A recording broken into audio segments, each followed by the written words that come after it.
Okay, boys. Holy shit. We might have lost a few people. And by a few, I mean we lost literally over half of the people that recorded the first ever SoiBois podcast. But it's okay. I was talking about this earlier. I think fewer voices lead for like a more interesting listening experience. Because I feel like the first one we're all just kind of like talking over each other. Well, that's fine though. We got Manny to replace fucking Chris, Marcello, and Steven. I think Chris will join us halfway through a podcast because that's how podcasts work, right? Yeah, it's just like we're just sitting in an open room that's free for anybody to walk in and out. We're at the SoiBois studio right now. This is the podcast room. Yeah, definitely. Yeah, we're still going with that joke, even though we haven't played Your Turn to Die in over a year. Holy shit. Well, we record a lot more than Your Turn to Die in the SoiBois studio. This is where we stream from as well. Oh yeah. The last time we streamed was let's not talk about that. Anyways, second yearly podcast episode. Woo! Again, talking about the Video Game Awards nominees. Oh, yeah. And who we think will win, who deserves to actually be nominated, all that fucking jazz. Hey, best esports team. Oh, I'm so sorry. I'm like the only one that'll have some insight to esports. Yeah, I got no it. I just voted, like, I went through and voted things on my phone. Oh, you've already looked through all these? I just voted for the one that was CS2.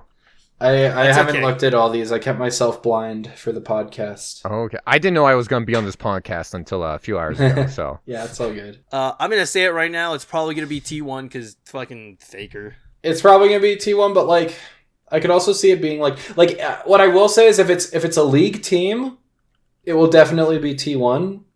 But if it's, like, I could see it not going to a league team. I don't know much about Team Liquid's performance in Dota or Navi's performance in Counter-Strike, but I would say Navi purely like if it's a league team, it'll go to T1.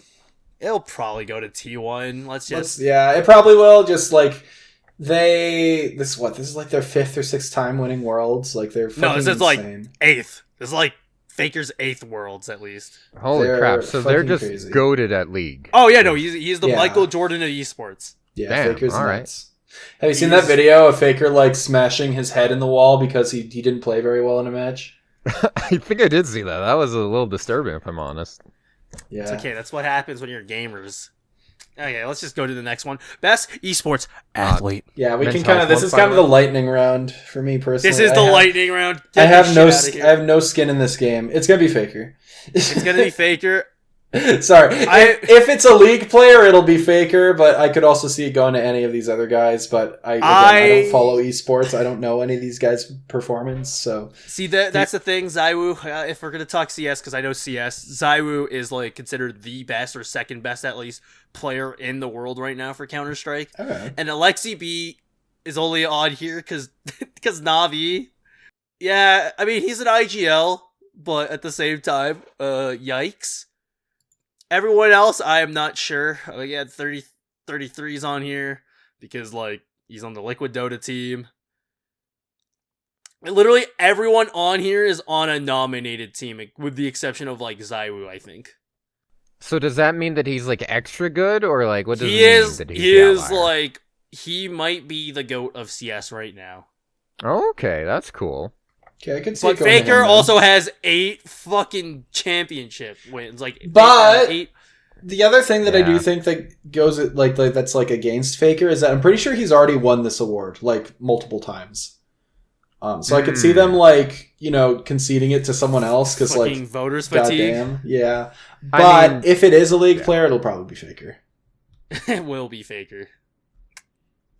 Do you think League's gone like a popularity buff since Arcane Season 2 came out? True. That is a good point. Well, that's the thing. Arcane came out after Worlds. Like, Arcane Season 2 came out after Worlds. So anyone that watched Arcane, any normie that watched Arcane that would be interested in Pro League, maybe watched, like, the VODs, but, like, they did not see the shit live. They didn't experience the narratives live. Best esports game is up next. And we should also, like, unless we're going to have visuals here, we should... Like, I'm realizing this is a podcast. This is audio only. We should like say what the nominees are and then discuss. Oh, don't worry. Editor Morgan's got this. So best esports game. The nominees are Counter-Strike 2, Dota 2, League of Legends, Mobile Legends Bang Bang, and Valorant. See, if this was purely Southeast Asia, Mobile Legends Bang Bang would win. What the fuck is Bang Bang? I've literally never heard of this. Yeah, what? This is literally what killed Wild Rift. Really? Because, again, you know how this is the one that, like, because this is, again, it's big in Southeast Asia, Philippines, Thailand, all that stuff. They love this game. Bang Bang. And so yeah, it literally killed Wild Rift. That's crazy. And it's a mobile game? Yeah, it's just Wild Rift. It's better Wild Rift. Dang. That's all it is. I mean, what won last year even? Valorant? Was it Valorant? Ugh. Was it League? I mean, I'm looking this up, and yeah, this shit really does just look like not like it's just League of Legends, but not. Like, it has the exact same visual style. It even has like similar looking. Damn, this is actually insane. Like they stole League's bar word. They stole League's bars word for word. This is crazy. See, that's the problem though, is because Riot fumbled the bag with Wild Rift, right? Yeah. That hard that like they needed a substitute. That's crazy. And so yeah, I mean personally, I do Counter-Strike too, but like that's because I'm a filthy CS player. Wait, oh my god, these ability icons literally look like old ability icons. That's crazy. Still obsessed with SoiBois play Mobile Legends Bang Bang ? No, like I'm not like interested at all in playing this, but it's just like actually crazy how much they stole League's visual identity. Not that League has like a super unique visual identity, but it's still just like this literally like if you showed me this screenshot from like if you showed me this like a screenshot of this game from like you know a couple meters away, I would be like, "Oh, that's League. That's a screenshot of League of Legends you're showing me right now." I mean, I will say League of Legends is literally just Dota 2. Yeah, but at least like Dota 2 and League have like yeah, they're similar in gameplay because they're both MOBAs, but like they both have very different like visual design and like a visual language. I mean, it did actually no. I'm just memeing about like year one League. Yeah, year one League was like literally a Dota mod. I'm pretty sure. like League originally just started as like some modified version of Dota. But, like, since then, they have significantly, like, made their own visual identity, and, like, this game is literally just that, but not. Oh, yeah. That's crazy. Anyways, that being said, we're not talking, like, this is a huge tangent. I'm just, like, floored at how much that, like... I'm surprised you've never heard of this before, because Mobile Legends has been out for, like, it's been, like, half a decade. I'm gonna be dead serious. I probably have heard about it, and I've probably seen screenshots of it, and I just assumed it was League. Like, I just assumed yeah, you just thought, like, oh, Wild Rift looks nice. Yeah. That being said, I don't know. I don't, like, esports, again, I don't follow esports. I don't know what's going on. I just feel like Counter-Strike 2 would have the advantage because it's the newest. Yeah, Counter-Strike 2 is the newest, I agree. That does give it... But, like, doesn't League, like, always win this category? League is going... It's going to be League or Valorant because Riot. Yeah. Because if you named, like, a casual gamer a video game, it's probably going to be something from Riot. Yeah, but I'll put my money on League because I don't. I'm gonna put my money on Mobile Legends Bang Bang. That's a lock. I can't morally stand for what Valorant stands for. You know.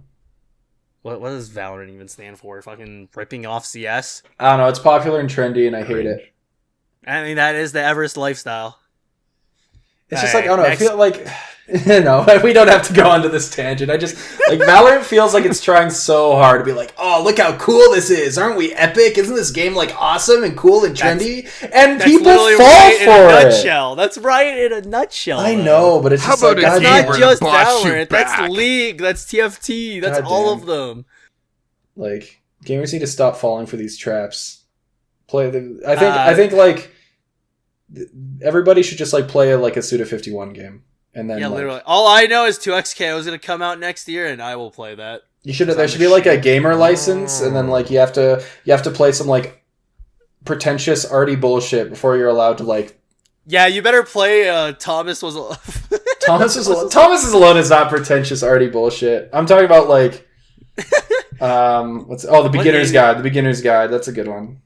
Oh shit! I still need to play through that. Good. That is artsy fartsy bullshit, though. Yeah. Okay, next category. Oh my god. Content creator of the year. Germa. Yeah, literally, Germa. He's right there. That's not Jirma. Okay, so the nominees are Queso, Elo Juan, whoever that is, Techo Gamers, whoever that is, Typical Gamer, whoever that is, and Usada Pecora, whoever the fuck that is. Okay. First off, you know her because her mom is really hot.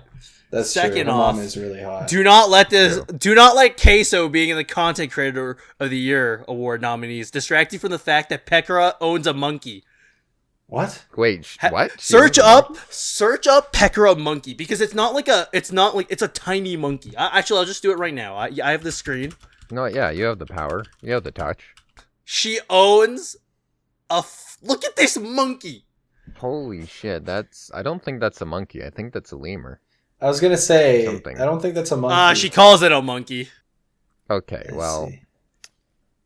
it's a small creature. Yeah, It definitely likes trees, but I don't know what exactly it is, but it is adorable. I just like that. That is a big meme in this space. Is just do not let this distract you from the fact that Pekora has a monkey. Because one day she just bought a monkey. That being said, I don't stand for what VTubers stand for, and I will draw that line in the sand. Fucking anti-VTuber, I forgot. Really interesting. I mean, I know Hideo Kojima really wants Pekora to win. I mean, yeah, again, if Pekora loses, if Pekora does not win this, Kojima is going to exile. Pekora will probably win, but like at the end of the day, who the fuck cares about this category? Like, it's always this category. It's always all the nominees are always some random fucks. Last year's nominees were. I think we actually had a conversation about that for more than 2 minutes. Did we? Yeah, because I think there's some cool design game. Oh yeah. People for games. People make games or something or whatever People they're make called. games, whatever. Yeah. I know. Yeah. And that is actually a genuinely compelling content creator. But yeah, I feel like this category is always just I don't know. Like again, it's just this is obviously not a category for me because I don't watch these trendy content creators. Literally, because these are all the ones that just these are the I think what I'm trying to say. I think this is the more international too. A lot of these are more. It is. It's a lot of international, but it's also because of that, it's also just they always nominate the biggest content creators, and I feel like the biggest content creators are so fucking boring to watch because they it's always someone who I don't even know how to word it, and obviously this is gonna come off as pretentious, but I feel like that's just my style now. I think you are just. Yeah, it's always someone who is just so you can tell it's just they're playing a character, and it's something that is just so what's the word I'm looking for fake. Not fake, but just and gay. They've softened out the edges to try to appeal to as much people as possible, Sanitized. so they can garner as big of an audience as possible. Sanitized, yeah, that's a good way of putting it.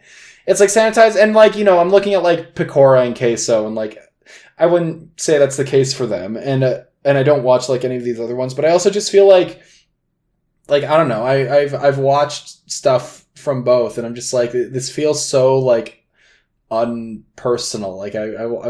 I don't know. Obviously, again, this category is so not made for me. I'm a fucking old head now. This is not I have no skin in this game. So I don't know. I'll just say that the Pecora is probably gonna win. I've actually watched a Queso stream, so I actually think he's I don't know, he's a chill dude. He's a chill dude, but also I feel everyone just bullies him because he's fat. Yeah, I and saw that's clips with his chat making fat jokes. Which... Yeah, well, and that's largely his gimmick. Is just that people make fat jokes about him, and then he's oh wow, oh, I can't believe you said that. It's I don't know. It was funny the first 3 videos I watched, and then I kept seeing more and more and more. And I'm oh, this is the gimmick. This is okay. Nah, watch his Dress Red Press stream. That's one of those streams. That shit is funny as hell. I think I'm also just burnt out because I don't think Jirma's ever been nominated for this category, and he's literally the GOAT. So I'm just telling you, there's no Morgan, no Everest, no Chris, no Marcello, no Manny from SoiBois in this category. Tell me when SoiBois gets nominated. Tell me when Jirma gets nominated. Tell me when Jacob Geller gets nominated, and then maybe I'll care. Unironically, I'm surprised NL has not been nominated. True. Either. Northernlight, I feel would be someone who would be popular enough. Well, again, it's just because like Northern Lion is someone with an actual like personality and isn't sanitized. Well, he doesn't make dog jokes anymore. I'm not gonna continue with it. He doesn't make edgy jokes anymore, so he's not for me. Yeah, All sorry. right, next I'm like category. bitter as fuck. Like Jesus Christ. You are a bitter. Oh, speaking about being bitter, one of the most worthless awards. Most anticipated game. What I game think is everyone excited for? I mean, personally, it's gonna be either Monster Hunter Wild. Okay, wait. No. First off, I think we can all agree it's going to be GTA 6 that wins this. It's There's going no to be fucking GTA way. 6. But first GTA off, our 6. nominees are Death Stranding 2, On the Beach. I didn't even realize that was the subtitle. Yeah. Ghost of Yote, GTA 6, Metroid Prime 4, and Monster Hunter Wilds. Personally, I'd like it to be Monster Hunter, but like it's going to be GTA 6. It's going to be GTA 6, and like, goddamn, holy shit, I don't think there's a game that I'm like less excited about coming out. Like, holy shit, my entire life, I've never given a flying fuck about Grand Theft Auto, and it's going to continue. Dude, same. I mean, I'm going to play it, and I'll probably have a decent time with it. I'm just like, I don't know.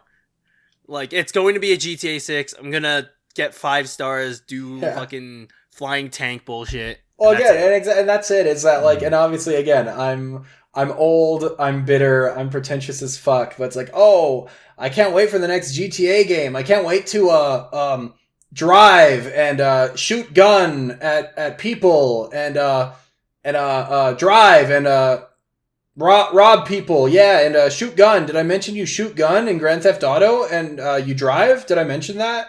I can't wait. It's going to be awesome and epic. I've been waiting 10 years for this, to drive car and shoot gun. What about the YouTube funny moments? Yeah, literally YouTube funny moments. Can we just call this the Bitter Old Fucks podcast? No, well, it'll get better once we get to like the real categories, but bitter like Grand Theft Auto 6 is going to win, and I just like, whatever. Yeah, sure. I don't care about GTA either. Again, I don't, like, I think this award is the most worthless of course all the awards. Oh, for sure. Like, this is more worthless than Content Creator of the Year and like Esports Team of the Year. Yeah. Because this doesn't really mean anything. Like, imagine this is if entirely the Oscars, hypothetical. Imagine if the Oscars or like the Golden Globes did this shit. Like, no one would take them seriously for this. Yeah. No, this is absolutely an award that's just meant to like drum up hype to get people to like vote online and talk about it online. And yeah, this is like sponsors going, hey, Jeff Keighley. Buy product. Fucking tell them to buy our product and we'll give you Mountain Dew money. So that being said, what's everybody's most anticipated game of next year? I mean, Metroid Prime 4 has died for me just because of how fucking long it's been. So I will say Monster Hunter Wilds just because I've played the beta. And yeah, sure, there's problems with it, but I'm still really excited. The only one that I'll probably play here is Monster Hunter Wilds, so... Yeah, it's fair. You guys are Mon Hun heads.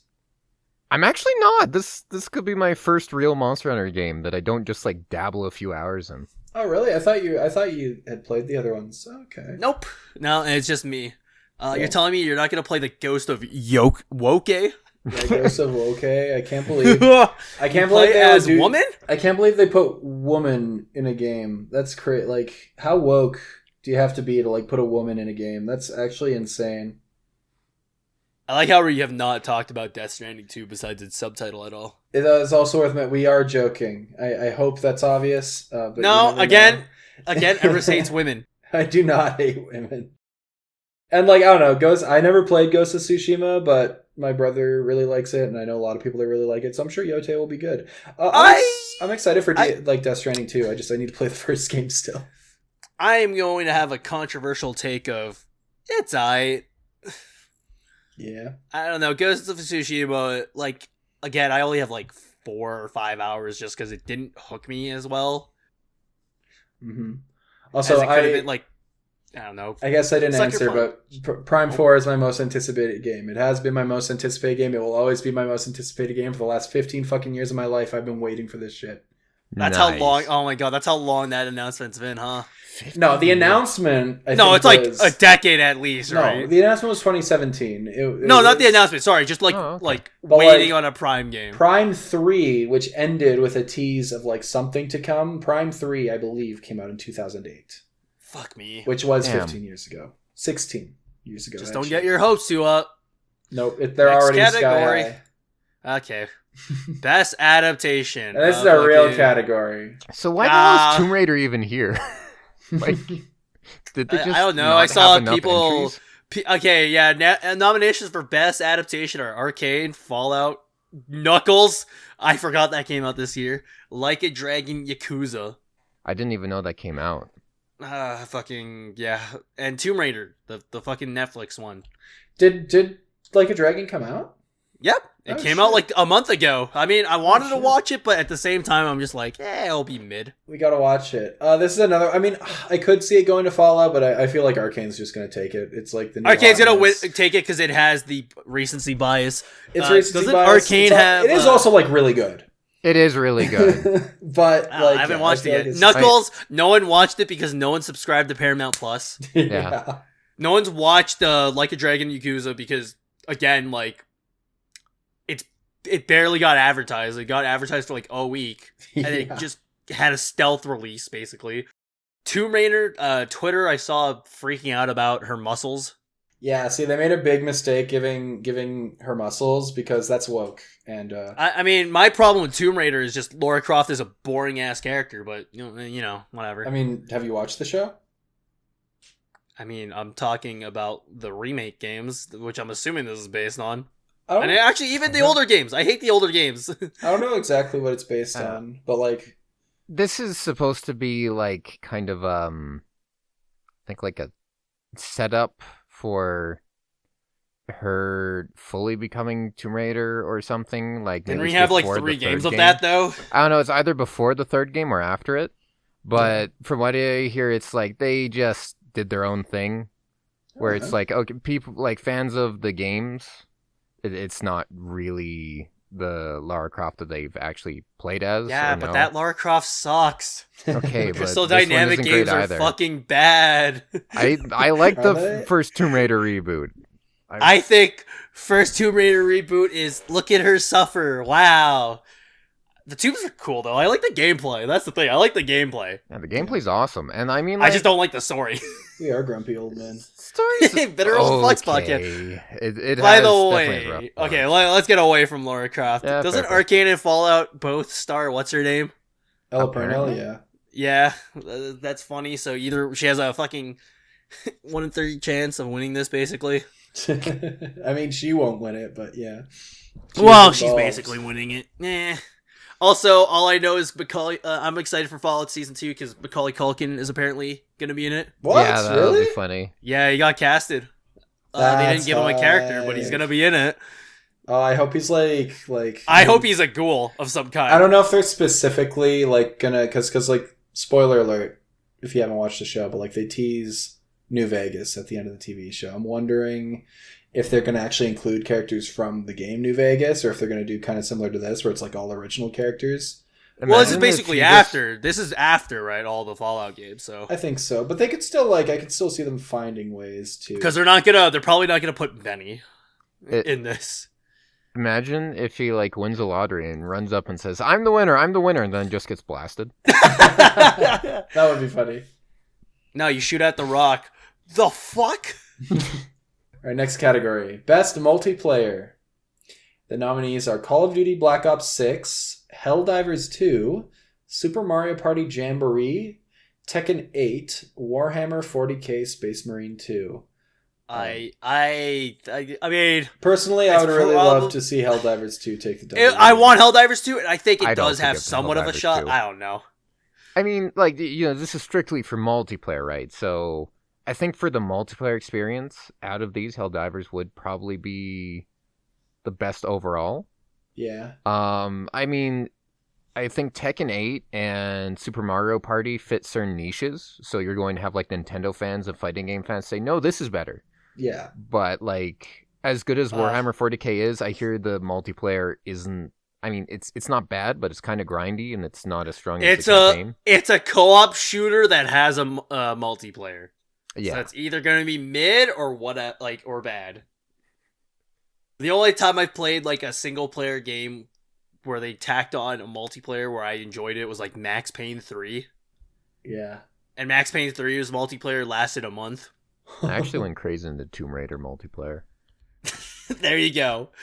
Black Ops 6 is actually genuinely really fun once you put on fucking flak jacket. It looks fun.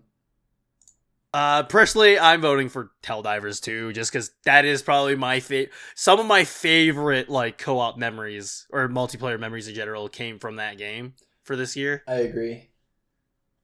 I don't know. There's too many slurs being thrown in Black Ops 6 campaigns or in lobbies. Especially if you get used as a human shield, from what I hear. Oh yes. Well, the other thing too is like Black Ops has been like Call of Duty has been around for a while. All of these are like other than Warhammer or like games and franchises that have been around for a while. Like I would personally really like to see. I know, but like I would still like. First of all, Tekken still has like the fighting game category that it could win in. I also just it will win the fighting game category. Yeah, like I would prefer like something new or like to win this category. Helldivers is probably gonna win though. Let's be honest. Yeah. And I mean, Helldivers is technically a sequel as well, but I don't think the original game was ever nominated. I would assume maybe for like an indie award, but like. Yeah. And if there was one category for like Helldivers to get something, it should be this. It should. I would say. Isn't this like one of the few? The categories where it's known. I think it. I'm assuming this is one of the few because I don't think there's a lot that Helldivers 2 could be nominated for. I think one of the like. It's not getting best community. It should not it be shouldn't. Community. It shouldn't. Like they've not done a really good job. Redditors telling the KYS. They've done a really good job spinning it around. Like it was actually maybe really that's bad why for a it while. wins best community. But we haven't even gotten best community. I'm assuming all of us are for Helldivers 2. Yeah. Okay, let's get to the next one before we start making fun of the moderators. Best sports racing. I don't care. Okay, the nominees are F1 24, EA Sports FC 25, NBA 2K25, Top Spin 2K25, and WWE 2K24. I heard F1 has been going down the shitters. FIFA is FIFA. Yeah, I've heard a lot of these. Top Spin is a Top Spin game. WWE 2K apparently is bad. I've heard damn, this is a really bad year for sports games. No, here's the thing, boys. I will say, 2K25 finally has Calgary as an expansion city. You know what? That's enough for me to say that I want 2K to take it. Yeah, I'm on 2K's side to win. Take it. Next, get us out of this. Category. This category always had usually. Every year there's one random ass game in the sports category, and that's usually the one I always gravitate towards. One that isn't one of the usual franchises. I don't know, it's Mario Sports or something like that. But I guess this year there isn't. So Mario and I'll just Sonic give it to Olympics. NBA. Best sim strategy. This one. Ooh. We got Age of Mythology Retold, Frostpunk 2, which holy shit that came out. Kinitsugami Path of the Goddess. Holy shit that came out. Manor Lords. Holy shit, that game fell off. Unicorn Overlord. I'm going to say it right now. I'm voting for Unicorn Overlord. It's literally one of my favorite games of the year. Easily top 3. Manor Lords, I felt like people played for a month and it fell off. And the first 3, I didn't realize they came out. Yeah, this is a genre I don't care about. This is a bunch of games that I've never played or looked into whatsoever. So I'll just agree with Morgan and say Unicorn Overlord should win this. Vanillaware. Vanillaware is base. I am a big fan of Vanillaware. What about you, Manny? Do you like Manor Lords? I haven't played it. Honestly, yeah, it's the same. I haven't played any of these games. I know vague information to varying degrees about all of them. Well, most of them. I actually have no idea what the gameplay even is for Manor Lords, but I've heard the most good things about Unicorn Overlord, probably because of Morgan. So I would just give that the vote. And Frostpunk is a cool idea, but I've never cared. I mean, Frostpunk, I didn't realize the second one came out. I heard nothing about it. But yeah, that's best sim strategy. Fucking Unicorn Overlord better sweep. Best family game, which is actually going to be really contentious. The Nintendo Awards. Nintendo Awards. But also two non-Nintendo, which is actually, I think this is actually less Nintendo games than there usually is in this category. But best family game nominees are Astrobot, Princess Peach Showtime, Super Mario Party Jamboree, The Legend of Zelda Echoes of Wisdom, and The Plucky Squire. Which, man, I forgot Princess Peach came out. The same. Yeah, I me was like, too. wait, what? I low-key thought that was 2023. So I have a bone to pick with this category. Uh-oh, bitter old fuck. No, it's not bitter old fuck. It's just that, like, Too much Nintendo? I understand that's like the best game appropriate for family play is how they describe the category. But And this is usually I just best game understand of the category. No, it's not that. It's that, like, Usually for voting it is, yeah. when I think family play, I think like a game that the whole family can like play and enjoy together. I don't. All these are think- like single player. All of these are like single player games, and they do this every year. Where like, and I understand like maybe it's hard to find like multiplayer family games that like the whole family can enjoy. But like when you call something a family game, that's my first like thought process. I don't think of like a game where like dad plays and the kids all watch and wonder. Like no, I think of a game where like everybody gets a controller, they all get to play together, and they have like a fun family night. And, like, maybe I'm wrong in assuming that, but, like, based off of that, I would pick Mario Party Jamboree, because it's literally the only multiplayer game in this entire category. See, my idea of family game is, like, is maybe swap the controllers. Not have people watch, but, like, you could be, like, you just pass it off to the kid, and he could continue playing. True. And in that case, honestly, I feel like it could only go to, like, Mario Party still. Right? Because, like, Astrobot is surprisingly pretty hard if, like... Yeah. Like, if you don't have basic platforming knowledge, it's going to be hard. And I do think Astrobot does benefit a lot from that gameplay style of, like, what you said, like, you know, passing off the controller when you die, or something like that. The only thing I'm worried about is that Astrobot will win this category, and then that'll be the Game Awards way of saying, like, okay, Astrobot won an award. It doesn't have to win anything anymore because we gave it Best Family Game. I mean, it did get Game of the Year. Well, it got nominated, but that's like... It got nominated, but... We'll talk about that when we get there. But like, I would be very disappointed if, like, Astrobot won this, and then because of that, because like, it's very common for, like, award ceremonies to be like, oh, well, we gave this thing an award in this category, so, like, it doesn't need to get awards in other categories now because we gave it this one. It got its, like, deserved award. But yeah, I don't know. What do you think, Manny? You know, I didn't even really think about a game that you can play with the family. I thought it's like just, I guess, based off of the games here, that's like, yeah, it's a game that like anyone in the family can play. But after hearing your points, I think I would agree. Super Mario Party Jamboree should probably be the one to win, whether it will or not. Also, Princess Peach Showtime is a girly game, and not everyone in the family can play it. So true. Only women can enjoy Princess Peach Showtime. And that's a fact. That's me as a man saying that as a fact. That only women... And it's the same with Zelda. Yeah. Only men can like Zelda because Zelda is a guy. The game is about him. Okay, next category. This category is rotting my brain. Best fighting, give it to Multiverses. No, give it to Marvel. Okay, fuck you. Best. We should list the category. Best fighting game. Nominees are Dragon Ball, Sparking Zero. Boo, boring. Sorry. Grand Blue Fantasy versus Rising. Marvel vs. Capcom Collection, Arcade Classics, fucking Multiverses, and Tekken 8. So, I know Tekken 8's going to win this. It's going to win this 100%. Yeah. But I wanted to go to Grand Blue just because I actually like Grand Blue Fantasy versus Rising. It's the one fighting game I actually play on this list. I actually had no idea that Marvel was even nominated, and I'm really, really glad that it did. It's I'm just funny because it's ports. That's all it is. It is, but like that's just how good Marvel is. Like it's just like those games are so sick, and I hope that the support and like the excitement that like this collection has brought like convinces Capcom, if they haven't already been convinced, that like we need a new one. Please make a new one. Please, for the love of God, make a new one. Yeah, if fucking Disney will allow that. Ouch. They fucking better. I will fucking dig up the corpse of Walt Disney and shake him until he does it. What isn't he like Frozen?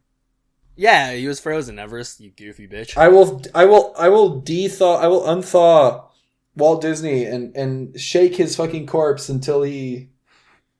I'll shake his corpse and refuse to refreeze him until he gives the go ahead for a new Marvel. And then he's game. he's gonna wake up from his cryological sleep. He's going to be confused as shit because some white boy is shaking him, telling him about how he has to bring back Marvel, how he has to bring back Optic Blast.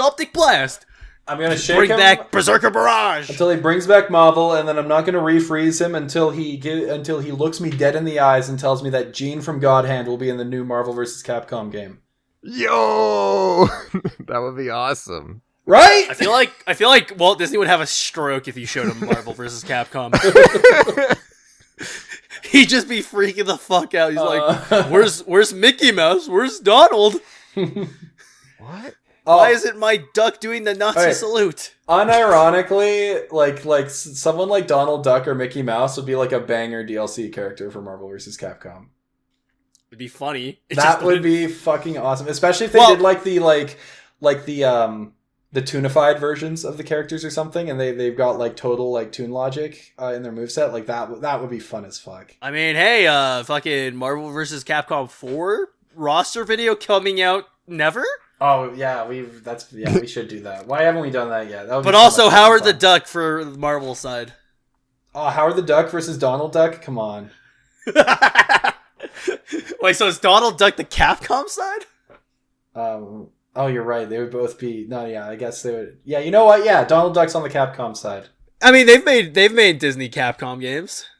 I just want to finally see fucking Shadowcat Kitty Pryde get some rep in a video game. Yeah, that'd be sick. Like a gacha. Okay, but in all fairness, Multiversus Sweep. If it wins 2 years, I'm gonna fucking laugh. No way. I didn't even hear. Wasn't it like released in a different year? I mean, I know. Yeah, that's the meme. It won in 2020, 2021, whenever it originally came out. Yeah. Oh no. I mean, this is the same year that Sifu was a nominee, so must have been 2022. There's no way it came out in 2021. It's been a hot minute. I will just say though, like everything I've seen of Multiverse is the funniest shit ever. But yeah, I don't know. Tekken 8's probably gonna win, but Tekken 8 is gonna sweep because it's like, again, Grand Blue is great. It doesn't have the audience like Tekken. I think the biggest Dragon Ball Sparking Zero, no one has played it after the first month. I think the biggest takeaway from this category is that they should make a new Marvel vs. Capcom. Nah, they should make Marvel vs. Capcom Infinite too. Why? Because it's funny. They should call it Marvel vs. Capcom Googleplex. Remember that? Okay, remember Googleplex? Yeah. Okay, back to the awards. Best role-playing game. But Morgan, I think this is a wrong year. Why is Elden Ring here again? Oh my god, it is here! I didn't even say that! You know what, Manny, why don't you do the honors and read out the nominees for us this time? Read out the nominees for us, guy. The nominees for Best RPG are Dragon's Dogma 2, Elden Ring Shadow of the Erdtree, Final Fantasy VII Rebirth, Like a Dragon Infinite Wealth, and Metaphor ReFantasio. Holy shit. I'm just going to say, Elden Ring should not even... I mean, Like a Dragon Infinite Wealth, okay, low-key, it's either going to be that or Metaphor for me. No, like, it's a banger game. I forgot it came out this year. Like, I thought that was a game that came out last February. Year. It was January, February. It was very early in the year. And, yeah, I don't know. I feel like we'll have a... Or whenever Jujutsu Kaisen Season 2 aired. We'll have more of a chance to talk about the elephant in the room here. I will just say, even if it's a DLC, it shouldn't be here because it's not really an RPG. No, it's not. It's an action game with RPG elements, which is stupid. Jeff Same thing with Yeah. Final Fantasy, even.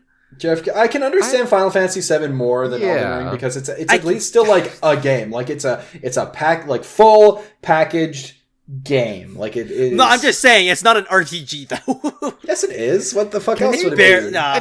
Can you make story decisions, or is it like... It's again, action RPGs are weird because again, Dragon Dogma is also an action RPG. Isn't Metaphor also an action RPG? No. It just has an open world where you can stun enemies. That's all it is. You're right. But then, like, I'm pretty sure, like, Dragon's Dogma is as well. Then, like, I don't know. I don't know. I just think action RPG. Like, I feel like action RPG should be in their own category. But I think that would be like that's like making a category for like best logic puzzle game and like best Fuck it, make oddly like specific Sokoban puzzle game. It's like Yo, no, like the we're fuck's not a doing that. Sokoban We could. puzzle game? It's a block pushing puzzle game. Oh yeah. It's like I feel like if we start drawing lines like that, that's like, oh, there should be a best tactical RPG category. There should be best action RPG, best turn-based RPG, best non-linear RPG. Like, no, we're not doing that. We're not opening that can of worms. Like, this is. I will, just not on this episode. Also, goddamn, I can't resist talking about the elephant in the room. Shadow of the Erdtree should not be nominated for anything unless the category is best DLC. Is there a best DLC category? I genuinely do not remember. There is not. I think there used to be, but I don't think there is anymore. Yeah, That's why. I'm pretty sure there used to be like a couple years. They haven't done it for a couple years, but I think like a while ago they did. They used to have a category that was like best DLC or like best expansion, and they stopped doing it. And like, why? Like that's like a worthwhile category. Like they should do that instead of fucking best. With how relevant DLCs and expansions have been. Yeah, like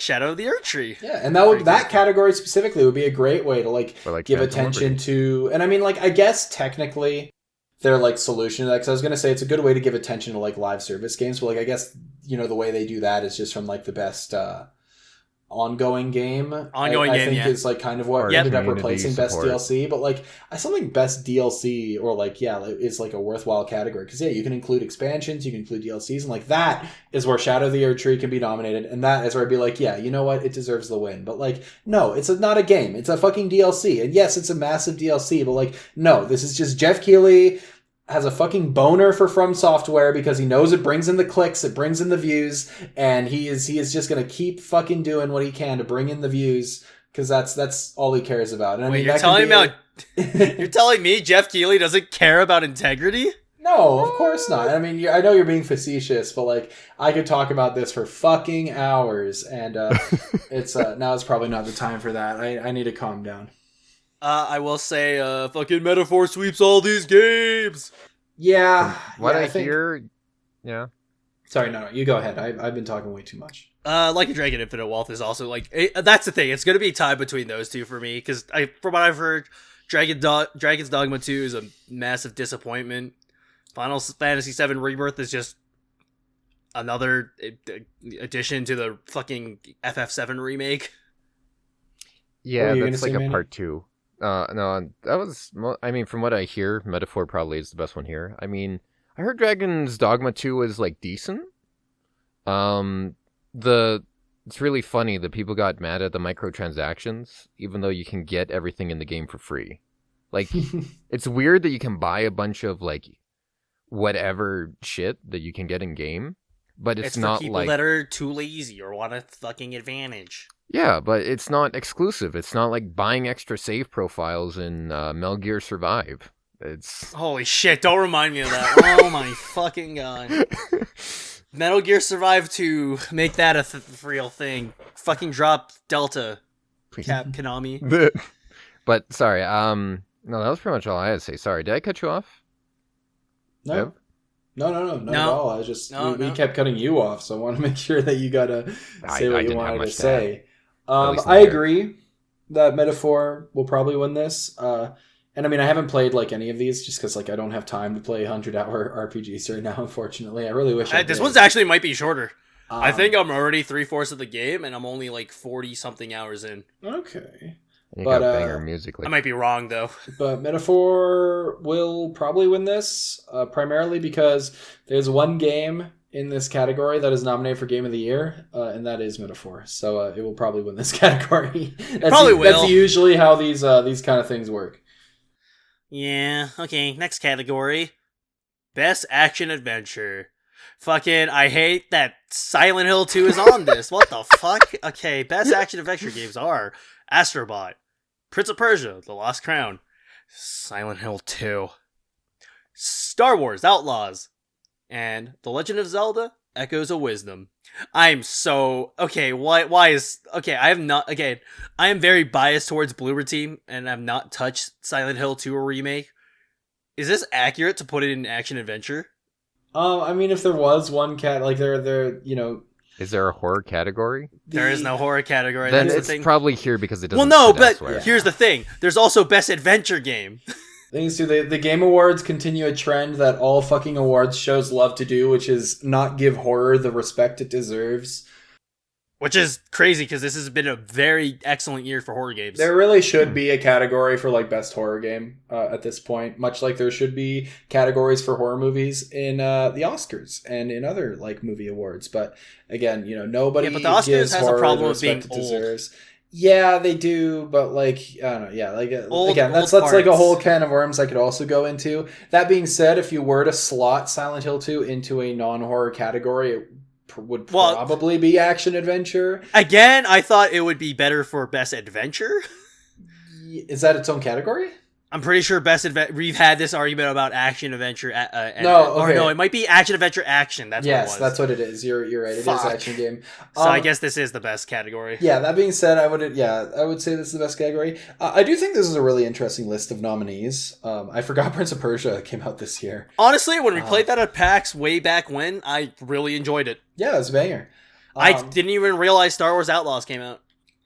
I could genuinely see like Astrobot, Silent Hill 2, or Legend of Zelda taking this.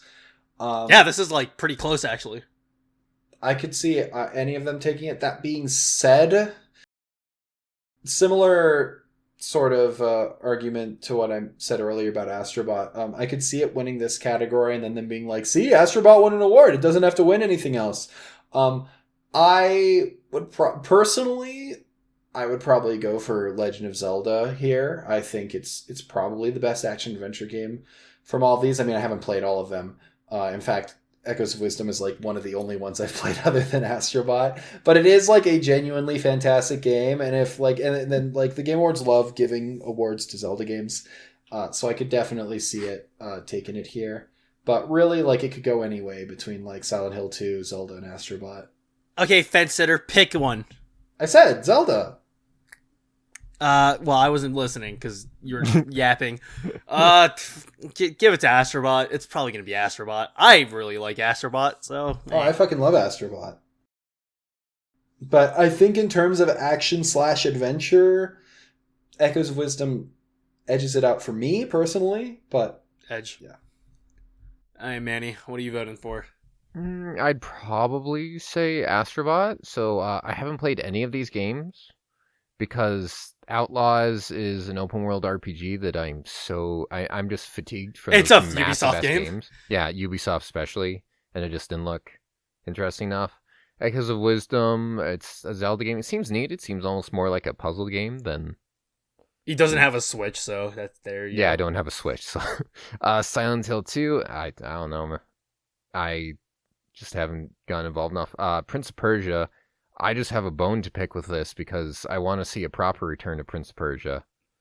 And I will say, Manny, again, what little we have played of this game, it was positive experience. Also, You know to what? be fair, Sorry, to go play devil's advocate, this technically is a return to Prince of Persia. That being like the original Prince of Persia. Yeah, exactly. I mean, technically, it's a lot faster paced. That's for sure. Yes. Also, the It is. teleporting mechanic is very. It's not. I'm not gonna say it's on par with like the time mechanics of the 3D era games, but it is up there. It is fun. It's a cool, unique mechanic. I mean, like, it might be a good game.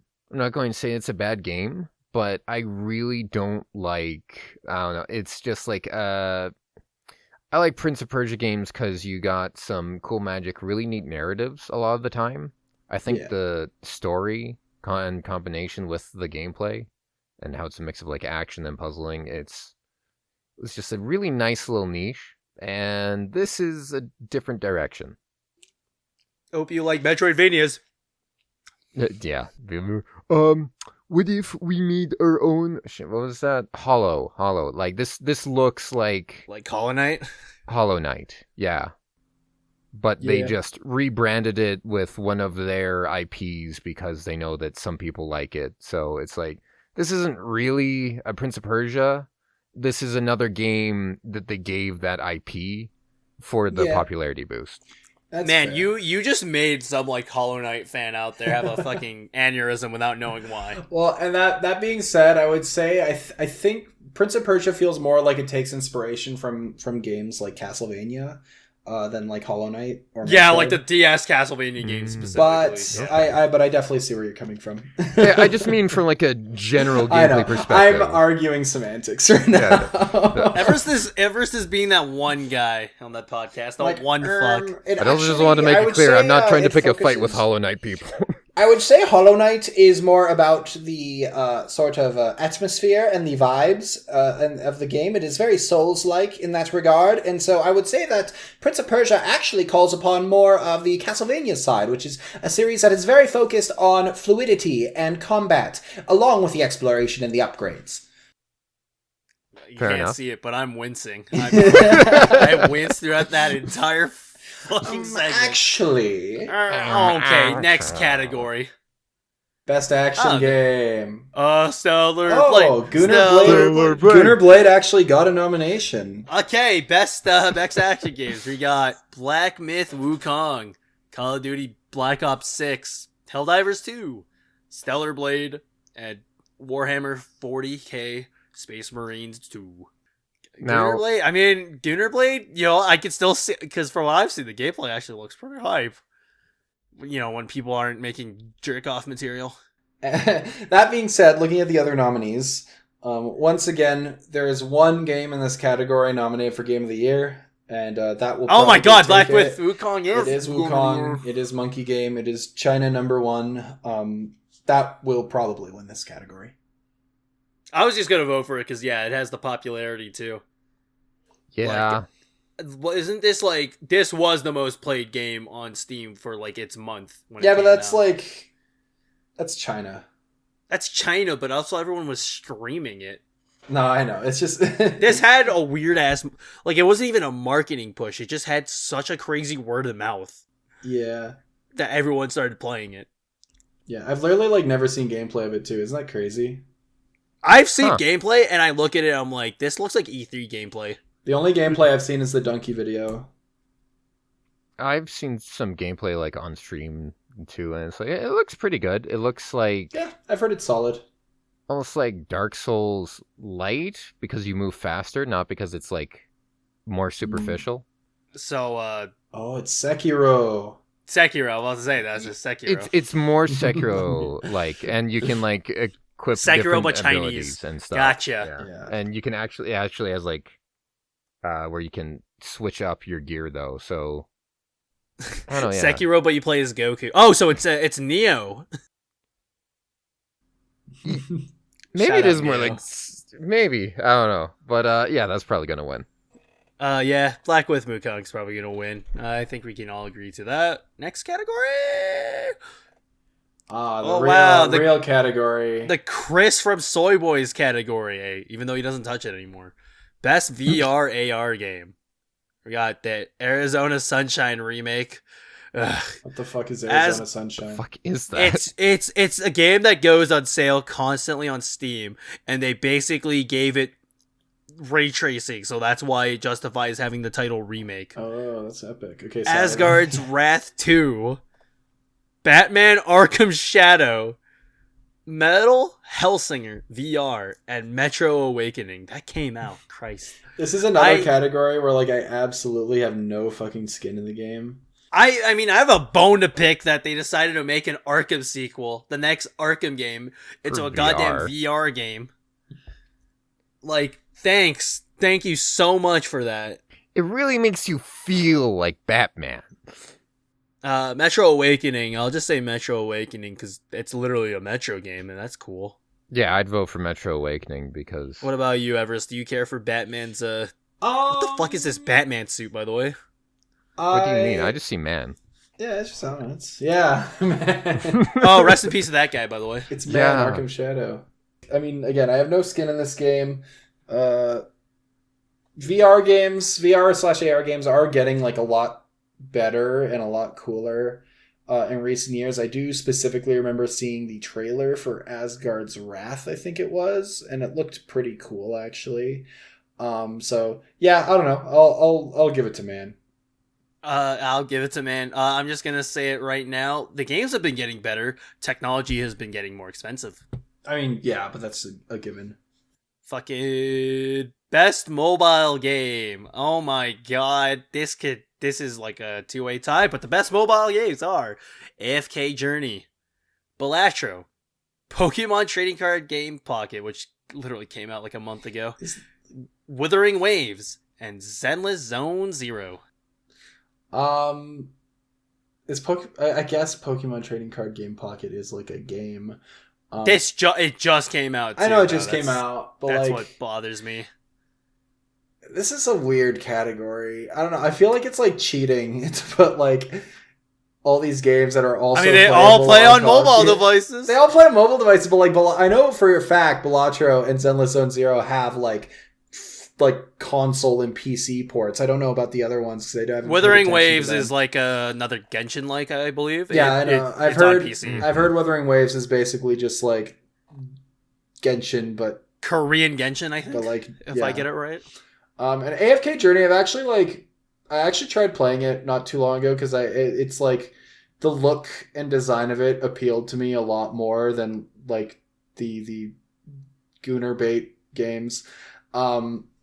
And it does still have Gooner bait. Like, don't get me wrong. It does. I mean, it's a gacha game, isn't it? I don't know. It is a gacha game. But like the gameplay and the art, just like, I don't know, it appealed to me a lot more than like the anime, like the aggressive anime style. I will say, I don't remember games. which YouTuber it was, but I remember watching a YouTuber do like an ad read for it, and it was like the most obnoxious shit ever that immediately turned me off. Ad reads are always like that though. But yeah, so like AFK Journey's cool. I don't think it's going to win. I stopped playing it after playing for like an hour because I just came to the conclusion that I really don't need another gacha game in my life. I would laugh if Balatro gets this. I'm going to say it right now. I think low-key for the Game Awards, Balatro, I think is...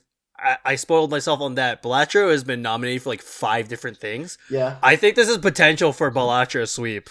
Yeah, like I think it has that much pushing, so much push behind it that it could actually beat Zenless Zone Zero. I agree. It's also the only game in this category nominated for Game of the Year, but this specifically is a category where like I could see Balatro being left for some of the other categories, and I could see like I don't know Zenless Zone Zero probably taking it because the Game Awards has a boner for MiHoYo. I'm just saying though, like I fucking hate MiHoYo is always on like mobile game because it's always awful to play their shit on. Hoyoverse. It feels like it's always cheating. bad to play it on. See, here's the thing. It's great to play on a tablet. Yeah. It's just do not play it on. It's your like phone. That shit melts your phone. It's like the equivalent of like if a like what's like a good comparison? I had one and then I lost it. Binding of Isaac. It's like if a motorcycle was like nominated for like best bike against like a bunch of like BMX bikes or something. Coffin it's like I mean technically it's a bike. It's technically a bike. You can use it like a bike, but it's like that's a fucking motorcycle against a bunch of like BMX bikes. Like this category is for like best BMX bike. It's like, oh, technically can be used as one. It's a different weight division. Yeah, exactly. What about you, Zero Manny? and Balatro feel like they're in like different weight divisions, and I think Wuthering Waves also actually, has console. Here's the thing: I have actually played Balatro on the phone. Yeah, no, and unlike Slay the Spire, I think it's perfect. Honestly, if you told me Balatro was a phone game first, I could believe it's a phone game first. Yeah, I think Balatro's going to win. It's probably the best game here. I know people like Zenless Zone Zero. Yeah, and like I don't think it actually has great gameplay from what I played. Granted, I didn't last long. I just don't like gacha games, but it's flashy and it looks cool, but it is not that deep. You only have. I don't know, man. If once you pull an infinite in that game. You'll be like, oh, that's cool. Then you can do like theory crafting with building your characters, and you don't have that character, you better spend money, haha. But it's like I forgot he does not like gacha games, chat. I despise them. The only one I liked was Reincarnation. But Zenless Zone Zero does have some interesting sometimes I see trailers or like clips, and I'm like, oh, they actually have some interesting characters or story bits. So shout out to that fucking Bernice trailer. Don't. Oh god. Don't. Do not. Future Morgan, get this Canon copyright strike and play that song. Do not. Oh, is that? Please, for the love of God. You know, I'm gonna be Okay, honest. yeah. That being said, if there was a category for best Gooner game, I would definitely say Zenless Zone Zero takes the cake. Would you say it beats Gooner Blade? It would be a close call between Stellar Blade and Zenless Zone Zero, but like I would give it to Zenless. Yeah, but what if you put Nikke on there? Nikke, that's true. Nikke is very Goonerific. Yeah, that's true. Like even more so than Gooner Blade. But like at least Zenless Zone Zero actually came out this year. Like Gooner Gooner of Victory Nike came out a couple of years ago. Gune, Victory, Goddess of Victory. No, Gooner of Victory. Nikke. Goddess of Gooning Nikke Victory. It's God. Gooner of Victory, Gooner Blade, and Zenless Goon Zero. Which one wins the freak off? That's the real question. You decide. Okay. Comment below. Next category, we got best debut indie game. We got Animal Well, Balatro, Manor Lords. Wasn't that published by Amazon Games? Pacific Drive, and Plucky Squire. Honestly, this is like the tightest category. So I would fucking love for Animal Well to win this, but it's definitely going to go to Balatro. It's probably going to go to Balatro. Pacific Drive, I need to play, but I looked really good. And Balatro definitely deserves it. I'm just biased because I absolutely fucking adored Animal Well. Yeah, you just like a Donkey and you like fucking... It's not even that. Big Mo Games. I've talked about this before. It's literally not even that. It's that like Animal Well is the exact type of game that like... No, it's literally I want to make. Like it's that's literally like Everest Core to the max. Like, and obviously this is some Everest lore for anybody who's bothered to listen this far, but like I'm a game developer. I want to make games. I tried making a 2D Metroidvania game when I was in university. Shout out Qbot. It was called Qbot, and like Animal Well is exactly what I wanted Qbot to be, and I just like didn't have the skills and the ability and the knowledge to make it like that. But like playing Animal Well, it was like, oh my god, like I'd never felt so like seen before playing a game. Like this is exactly what I wanted Qbot to be, and so like Animal Well was like really special to me for that. But like Balatro's gonna win this probably. Balatro is going to sweep this, unfortunately. But like honestly, with the exception of Manor Lords, because I have not touched that at all. Like I think all of these would have an argument. Yeah, these are all good nominees. One thing all seem like good games. Yeah, one thing I will say is like Words. Plucky Squire is. I mean, I haven't played it, but like from the reviews I've seen and the kind of judgments I've seen about it, it's my least favorite type of indie game, which is what I call the tech demo indie game, which is that its entire mechanic or its entire game is based off of like a really cool mechanic idea, and they focus on that in the trailers, and you get really excited because you're like, wow, what a cool idea. And then you get the game and it's like 3 hours. Yeah. There's a lot of games like that. Really egregious examples is like, what's it called? Maquette from a couple years ago. That game had like a really cool concept, and then I played it and I'm like, oh, this is 2 hours and the puzzles suck, and the entire game's a fucking like allegory for divorce. It's like cool. Oh, awesome. Is that the one with the make objects big? Or am I thinking that? No, that was the recursive puzzle game. The one where like okay. the world you're in exists outside of the world, and you can like jump in and jump out, and like you solve puzzles doing that.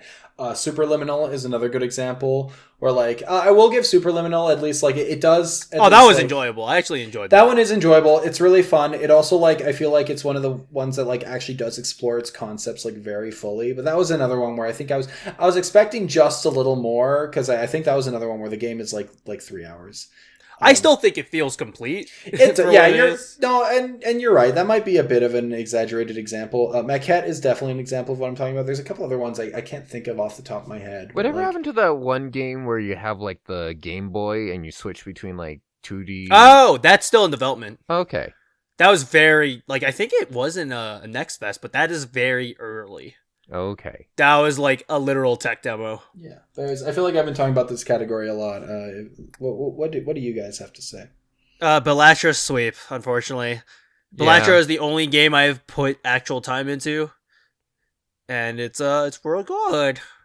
Again, I haven't played any of these, but from what I hear, Balatro probably wins. But Animal Well, I hear is pretty good, and not just from Ev, but yeah, is it going to beat Balatro that was nominated for Game of the Year? Probably not. If only Pacific Drive came out in a different year. I really need to play Pacific Drive. Yeah, you do. Hey, best indie game. Fucking. This is a good fucking list of nominees. This is a good list. Best indie games. It's gonna sound very familiar, but we got Animal Well, Balatro.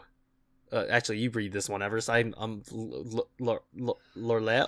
Best independent game nominees are Animal Well, Balatro, Lorelei and the Laser Eyes, Lorelei, there you go. Neva, and UFO 50. I'm gonna just say it right now, before I gush into a 20-minute ramble. UFO 50 should win this because it is definitely the best game. This is like my number 2, number 3 game of the year. I mean, honestly, I agree. Like, Balatro will probably win this, but I do think UFO 50 should win this, specifically for the reason that I think it represents indie games, I think, so much better than something like Balatro. And like, Balatro is a fantastic game, but just like UFO 50 feels like such a fucking indie game. And just for that reason, and I mean that in a good way, and like just for that reason, I think that like I would really love to see it win here, especially if Balatro takes awards from like a couple other categories. Like this would be one where like I think UFO 50, it would be really nice to see. That being said, all the other nominees are also fantastic. Like I love Animal Well, Balatro's great. I haven't played Neva, but it looks cool, and I've heard Lorelei and the Laser Eyes is like fucking fantastic. Like what is Lorelei and the Laser Eyes even? Because it's a puzzle game. Yeah, okay. Everest with his fucking random ass puzzle games. It's a puzzle game, but it's also like a mystery, like visual Murder novel mystery? style game. I think. I don't know if it's actually like a full visual novel, but I've seen that like there's like you're like solving puzzles, but also like piecing together like a mystery story. And I've heard it's awesome. So you're telling me it's Ghost Trick? Total like Everest core game. I really need to play that one. But yeah, right. UFO 50 sweep. UFO 50 sweep. What about you, Manny? Are you joining the UFO 50 sweep? Yeah, it sounds like it's the best like rep for the indie game. You know what UFO 50 is, right? Yeah, it's. I saw the donkey video. Oh my god! Of course. But from what I saw, I was like, "Wait, is this like a collection of games that have been made?" I'm like, "No, okay, these are new." And like honestly, like watching donkey video, especially when he got to the one game that he really liked, and he just kept playing it. See, that's the thing. There's 50 of those. You can have 50 different games where you're like, this is my favorite. Because I've gone through it mostly chronologically, and every time I've gone, this is my favorite game. No, this is my favorite game. But it's just, honestly, it captured a unique feeling. Like, in my high school, there was an optional course. It was like game design. It was very bare bones. But one of the things they did on like for Friday for fun because the class was shorter was they booted up an emulator and everyone competed to see who could play the best in these like really old like the arcade games. Right, we're talking like Donkey Kong, where got King of Kong. Yeah, and like the Popeye game. I got obsessed with that one. Like I got pretty good at that one, and it's just like, I'm just playing this little game. It's simple. It's super fun. And, it seemed to capture that spirit, which is just really unique, and I can appreciate that. Speaking of Popeye, do you know they made a 3D remake on, like, the Switch of the Popeye arcade game? Really? And it's complete shovelware garbage. That's funny. I heard they're making a Popeye the horror movie. Oh yeah, where he's a serial killer because that's stupid. Something becomes fucking, what do you call it? Public domain. Make him a serial killer. Yeah. Yeah. Okay. Next category. We got fucking best community support. This is like the most whatever category. Fucking No Man's Sky. Why not? Okay, but Everest, give us our nominees. The nominees for best community support are Baldur's Gate 3, Final Fantasy 14, Fortnite, Helldivers 2, and No Man's Sky. I'm assuming Manny is going to have a decent chunk to talk about. It's Helldivers 2. Unironically, I could see any of the games in this category winning, except for Helldivers 2, and I'll let Manny take it from there. Yeah, so Helldivers 2 has made a really good turnaround, but the situation was awful. So anyone who votes for it would say like, well, look how bad it was, but they made it that way. It's like the Bakugo effect where it's like, okay, Bakugo became this decent character, but that's because he was absolutely awful to start. Yeah, fuck you, Bakugo fangirls. I mean, well, look, this is a really old thing. Like, maybe they made Bakugo even better so that he's really good. But at the time I stopped watching, it's like, okay, he became like a decent human being. I'm not going to give him a standing applause for that. Well, do you want to explain like the full situation then of like what happened with Helldivers and like why it was so bad? Yeah, so Helldivers 2, I mean, great launch. Right, and it was really fun, but eventually you start to run out of content and whatnot. But so they kept the biggest thing probably was that they tried to force people to get a Sony account, even though they'd been playing the game for months. And some people are saying that's not a big deal, others are. But the thing is that even now, all the countries where you can't make a Sony account, the game is unplayable. So they lost. That's actually a decent chunk of the world too. It's basically every third world country. That's fucked up. There's a solid chunk of the player base that just can't play the game anymore. Originally, when I was originally told about this, because Manny was the one that told me, I'm like, okay, whatever. You just have to make a Sony account. That's like fucking whatever. Big whoop. And then you list like you show me that like it was unironically like 80 countries or something like that. It's a lot. Were just blocked from Sony's networks. It's also especially fucked up because it wasn't necessary to begin with. So you had all these people like buying the game and loading it up and playing. And then suddenly like months after they're like, oh yeah, by the way, you're not going to be able to play this game that you bought anymore. See, this would be so much better if like the game was like free to play. At least you're like, I didn't lose money. Yeah, but the game is like $40. I wasted my time, but that's it. Yeah, the game's like $80 fucking dollars Canadian. Way to dox us. Yeah. And of course there's also like the war bonds. If you bought those, like, are you going to get a refund on those if you manage to get a refund on the game? And like you get banned for using a VPN, I think. Or for trying to make a Sony account to use it. And there's also just a game balance. They started nerfing all the guns to shit, which made the game. Yeah, they did the opposite of that one Core gaming video. They nerfed everything. Yeah, and you know, weren't moderators on Reddit being cringe or some shit? Yeah, they had some pretty rough mods where, well, there was a lot of back and forth because I think some of the mods started off with a pretty rough response where they're pretty much just making fun of the people complaining. But Lamau bitch moved to a first world country. Yeah, it's not a big deal. You just need to make a Sony account and like, I'll cry harder. But then some of them started to come around and they're like, okay, maybe this actually is a big deal. And I think those mods actually got like fired. Best community support, ladies and gentlemen. Yeah. So, I mean, now, you don't need a Sony account, but the countries are still blocked. The guns have been buffed a lot, and overall the gameplay has improved from, I would say, even from day one.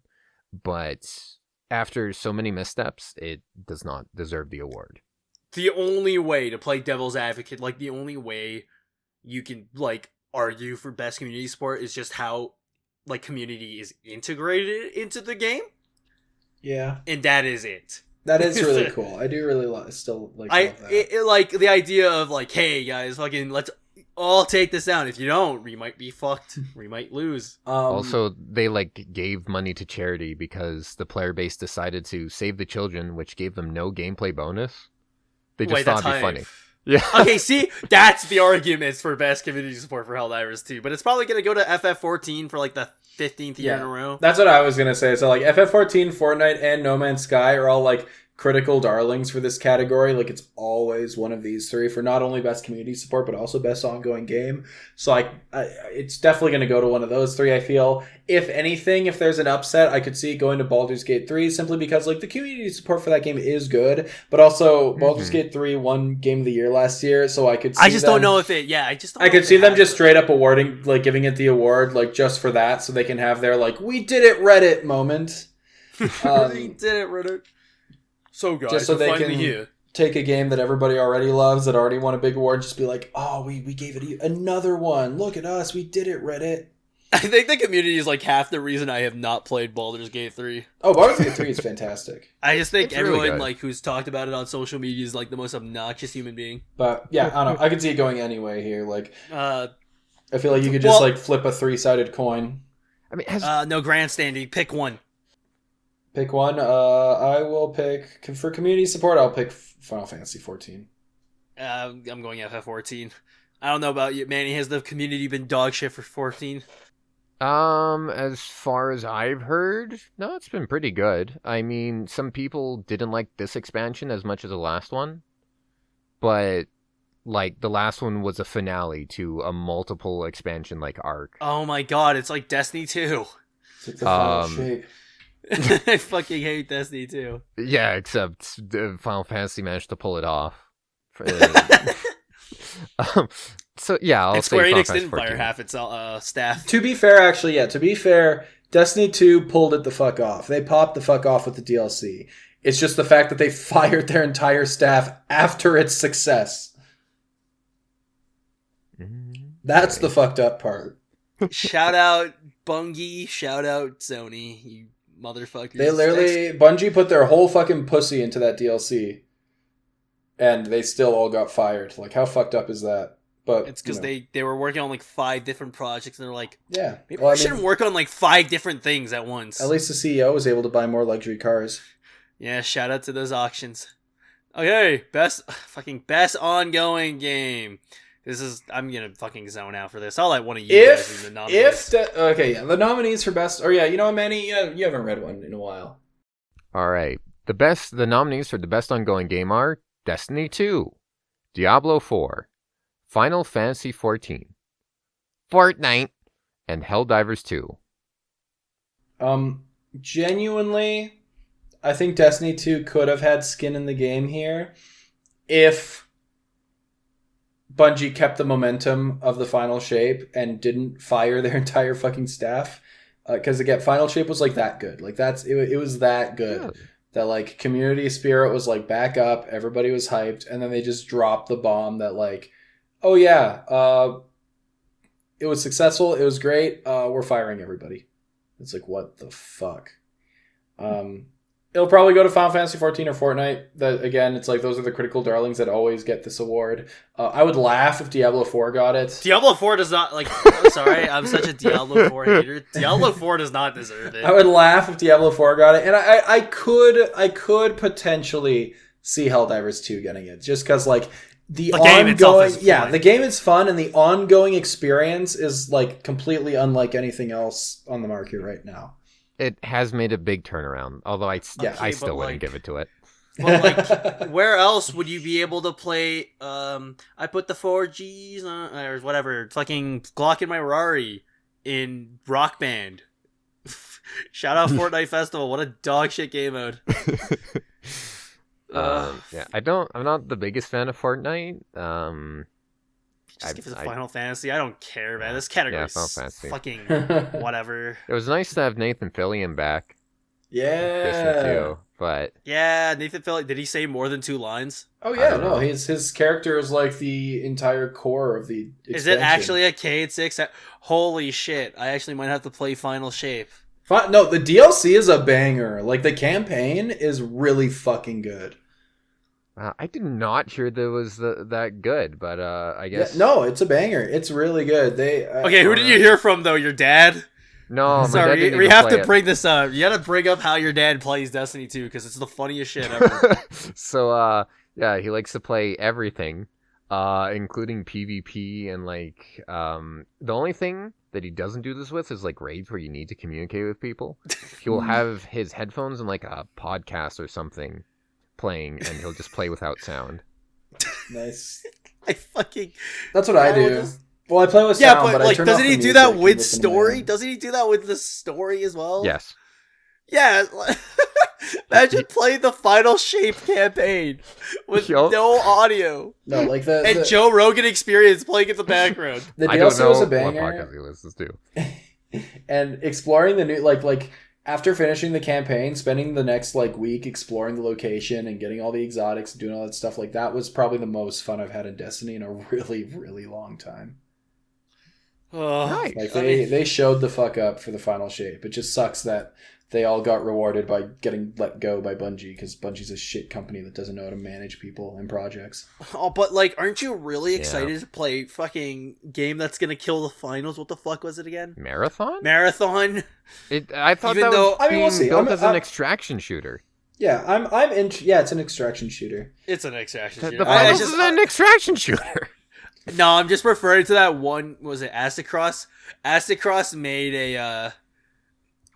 a finals video, and it was titled "The Marathon Killer."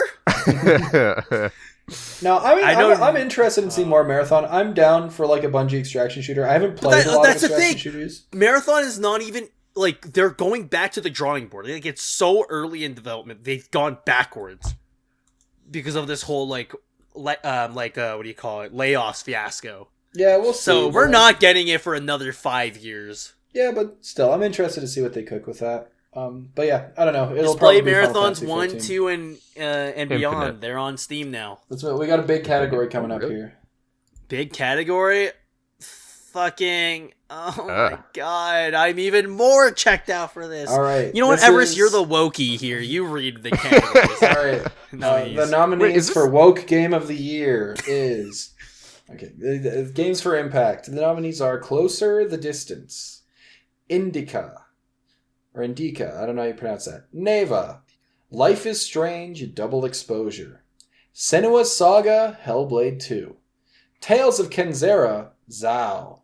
I will say... let's be real, Hellblade's going to win this. Hellblade's going to win this. Apparently, Michael, channel artist, was selling me on Indica. Oh yeah, Indica. Like, he showed me the trailer. Indica's a banger. Looks cool. It looks cool.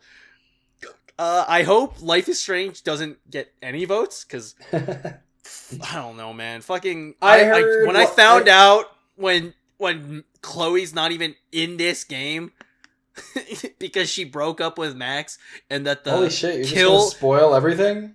Yeah, whatever. That's early on in the game, anyways. Spoiler warning, by the way. Jesus Christ. Spoiler. Morgan's just fucking raw dogging that shit. I don't care. This game sucks.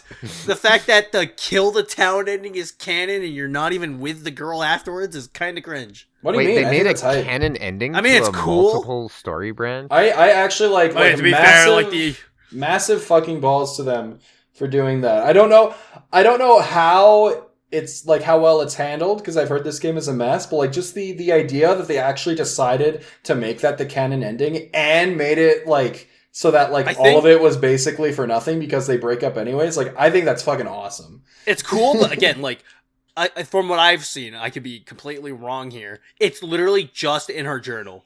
Like, you don't really experience any of it. It's just no. Oh, she cheated on me. That's it. And I've heard the game in general is like kind of messy, so like, yeah, it's definitely not winning.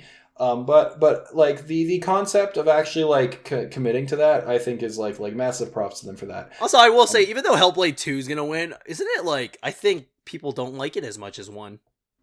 Hellblade 2 is interesting because I don't know anything about Hellblade 2. I watched Michael play through a lot of it, and it's really interesting because like the original Hellblade is like this like pseudo action, pseudo like linear narrative kind of like movie game where like really it for the most part it does feel like a movie, but there are sections where you're like fighting and there's combat and there's puzzle solving. So Heavenly Sword, but like more cinematic. Sure, I'd say the combat isn't as interesting or flashy as Heavenly Sword. Shout out Heavenly Sword.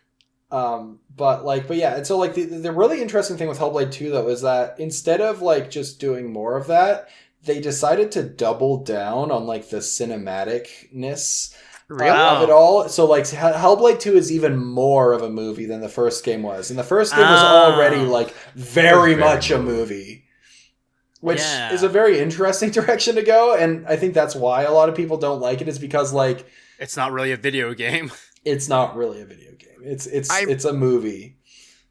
I mean, I can appreciate that that they kind of just threw in similar combat a lot of the time in the first game, and they might wanted to change that up, but like just throwing away your gameplay in your game, that's a bold I mean, move. Let's see how it plays out for them. The more and more Ninja Theory releases the game, the more and more they lose the combat. Like, it's insane.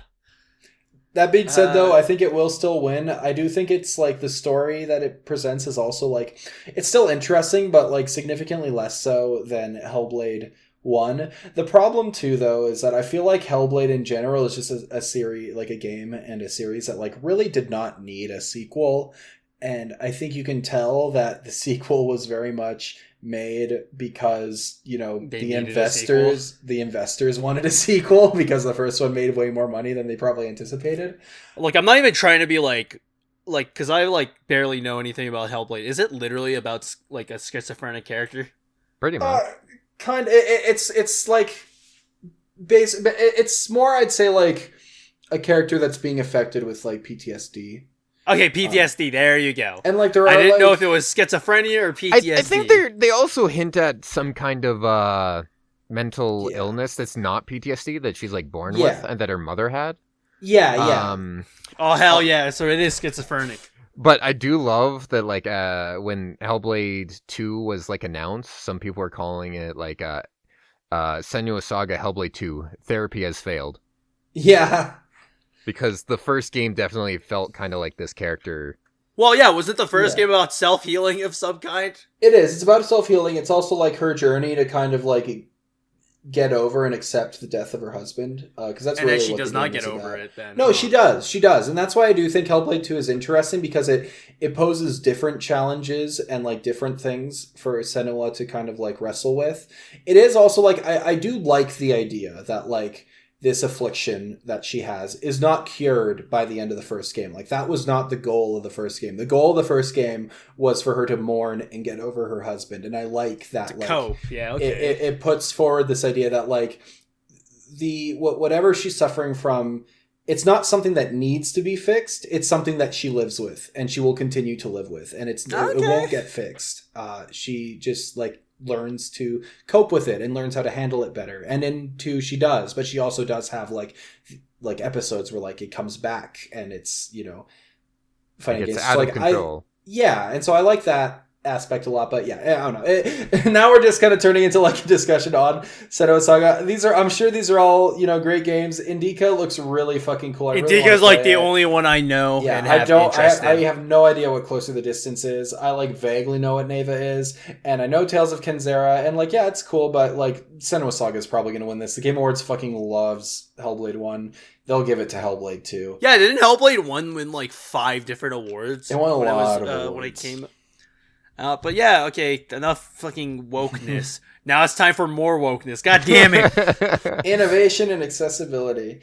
This is always an award I just know nothing about, because like, that's the thing. Yeah. Like once I find out what's in these games, I'm like, oh, that's really cool. Yeah. Like how The Last of Us 2 could actually, like, I'm not even fucking joking, be played by like Helen Keller.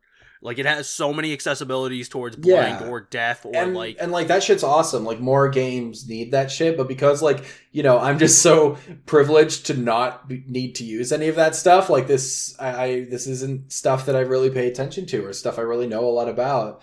So, yeah, usually this category just ends up being me, like, throwing a dartboard at something and then, you know, seeing what I'll throw it at Dragon Age because it's woke. I'll personally throw it at Black Ops 6 just because that game has the Call of Duty games in general just have a shit ton of options like all the time. So yeah, I wouldn't be surprised if they just have a bunch of like really cool and awesome accessibility options. Like, besides CS, I think Call of Duty is like the only game I've played where its option has a search menu. Yeah. Like a search functionality just because of how many options there are. And I'm pretty sure last time I checked the accessibility, like there's multiple pages for it. Yeah. Where will you throw the dart, Manny? Yeah, this is one of those things I know nothing about. All I know is that Veilguard apparently runs really well on like everything. It does. Which is a nice change from Inquisition, because fun fact, so like my dad, he got into Dragon Age because he saw Dragon Age 2 that I got with Games with Gold a long time ago, and he played it and like, oh yeah, this is fun. Then he got all the others. And Inquisition wouldn't play on our like Xbox Series X or Series S. Damn. it would get to the main menu and then it would crash. So the game That's was actually literally crazy. unplayable on the most powerful like Xbox console. Holy shit! That's so it's fucked accessible for once. Let's go. Yeah, so it's like I might give it to Veilguard just for that. Like, hey, you can play it. It is accessible in the fact that it is playable. Also, so my dad, he finished his first playthrough of Veilguard, and he was listening to a podcast for it. Oh my For god! a first Nice. playthrough. Your dad, man. You need to get your dad on a podcast. Yeah. Yeah, the fucking hit the like button if you think we should get Manny's dad onto the podcast that we do once a year. Oh yeah. god. We're in the home Okay. stretch now. 7 more categories. Best performance. I'm gonna be honest. I don't know any of these performances, Loki. Yeah, who so- are these people? I know Brianna White as a voice actress, but Yeah. like, so yeah, best performance. We got Brianna White in Didn't she- Final Fantasy This VII. is okay. Oh yeah. Sorry, you. Yeah, listed- why is it there's the characters too? Yeah, that bothers Yeah. me. That's what I was gonna say. Is that like every year this category they don't list the character they're fucking playing. They just say the name of the like the person and I think- the game they're in, and like it's just like obviously they do that in like the Oscars as well. But like I feel like at least in the Oscars it's like yeah You you can know see who their they're playing face. because you see their fucking face. You don't always see their face in a video game. But anyway, sorry, You don't could- see their face. Hey, we got Brianna White as I believe is Aerith in Final Fantasy VII Rebirth. We got Hannah Tell as I believe Max in Life is Strange Double Exposure. We got Humberly Gonzalez as the female lead, I'm assuming, in Yeah. Star Wars Outlaws. We got Luke Roberts as James Sunderland in Silent Hill 2. And we got Melina Juergens as Juergens? Senua in Senua's Saga Hellblade 2. they're gonna give it to Senua. I mean, yeah. I mean, from what I've seen, like, I'm always going to be biased towards the original Silent Hill 2 because I think it is like that flash in the pan game that can never be recreated. Totally. It is perfect in every way possible. And so I don't think he'll be better, like that he's better than Guy Seehee, but I think Luke Roberts does a pretty solid performance. Mhm. Better than fucking Troy Baker did with the fucking Silent Hill remaster. I agree, but I think they're just gonna give it to Senua because again they fucking love Hellblade. She also like acts her ass off in both games. I mean, I've seen clips. Yeah, Yeah, she's that's like Um, that's the thing. She also like because this is best performance now. This is Yeah. a best voice actor. Like she is a good mocap actress. Yeah, she does a mocap. You also like I'm sure you've heard the story of like how like she's not actually like a professional actress. Like she was just like Yeah. on the team for Hellblade and they needed a face or like a stand-in to be Senua until they found like the right person and they were just like, do you want to do it? And she's like, sure, I guess. And then she started doing it and they were like, oh my god, she's amazing. And then they just kept her. She literally has everything going for her. Yeah. I actually personally didn't know wanted that. to go to fucking Max Life is Strange because that'd be funny. That would be fun. And I'm sure What she about does do you, a good Manny? job in Life is Strange. Yeah, I would probably go with Melina Juergens or Juergens, however it's pronounced. Jurgens. But I don't because know. I'm not European. I haven't played the second one, but I played the first one, and like, yeah, that was good acting. She acts her ass off. Yeah, and she had something. Okay, no, else. sorry. This is bothering me. I need to figure out who Brianna White fucking played because the Game Awards website does not let you know. Aerith. Yeah, she's there. It is Aerith. Okay. Okay. You know what? Aerith is pretty good, but like, fuck you. Your name's not Senua. So She's so I think bad. we're in agreements that Melina's gonna win this. Yeah. Probably. Yeah. And I personally want Luke Roberts because what I've seen, it's pretty good. It seems pretty good, Yeah, but Morgan picking the one man nominated. Shut the Typical. fuck up. Best audio design. We've got Astrobot, Call of Duty Black Ops 6, Final Fantasy VII Rebirth, Senua's Saga, Hellblade 2, and Silent Hill 2. Okay. Honestly, it should probably be Silent Hill 2. It should be Silent Hill 2, but Because I think horror games always have the best audio design, But and they there- never win these. there's a little known fact about movie awards shows that I've learned, and it's that like during the Oscars, if there's an audio category, always bet on the loudest movie. Call of Duty? Are you telling me it's gonna be Call of Duty? And so I'm gonna apply that to this, and I'm gonna say it's Call of Duty. And to be fair, Call of Duty does have very good audio design. I think. Well, actually, my biggest problem is there are very much moments in the campaign where character audio gets drowned out because of sound effects. Honestly, So actually, the more I look at this, the more these are all actually like really good nominees. I low key could have an argument for Astrobot just because Yeah. it's also playing around with the DualSense speaker. Yeah, exactly. So much of the game's audio in Astrobot actually comes through your controller speaker. So when much when you're playing Manny, like footsteps sometimes even will just be coming out through the speaker. Okay. And I hope it's that's for stealth sections so you can see how loud your steps are. It's so If much there are so any. too There isn't. that like like the audio coming out of the controller is so well used as well that like you don't even realize how much is actually coming out of there, and you'll watch like gameplay online and the game will like sound wrong because it's only recording the audio from the TV and you don't hear the controller anymore, and you're like, what the fuck, like that much sound is coming out of the controller. The speaker is just so well made that just to suck off Sony a little bit, it's just so well made like that the audio sounds like. Imagine if the Wiimote was made today, and that's what you're getting with Astrobot. Yeah. Okay. I do like So I the could Wii. see, I agree. I could see that, winning simply because of that. I could see Call of Duty winning just because it just has fantastic sound design. It's also loud.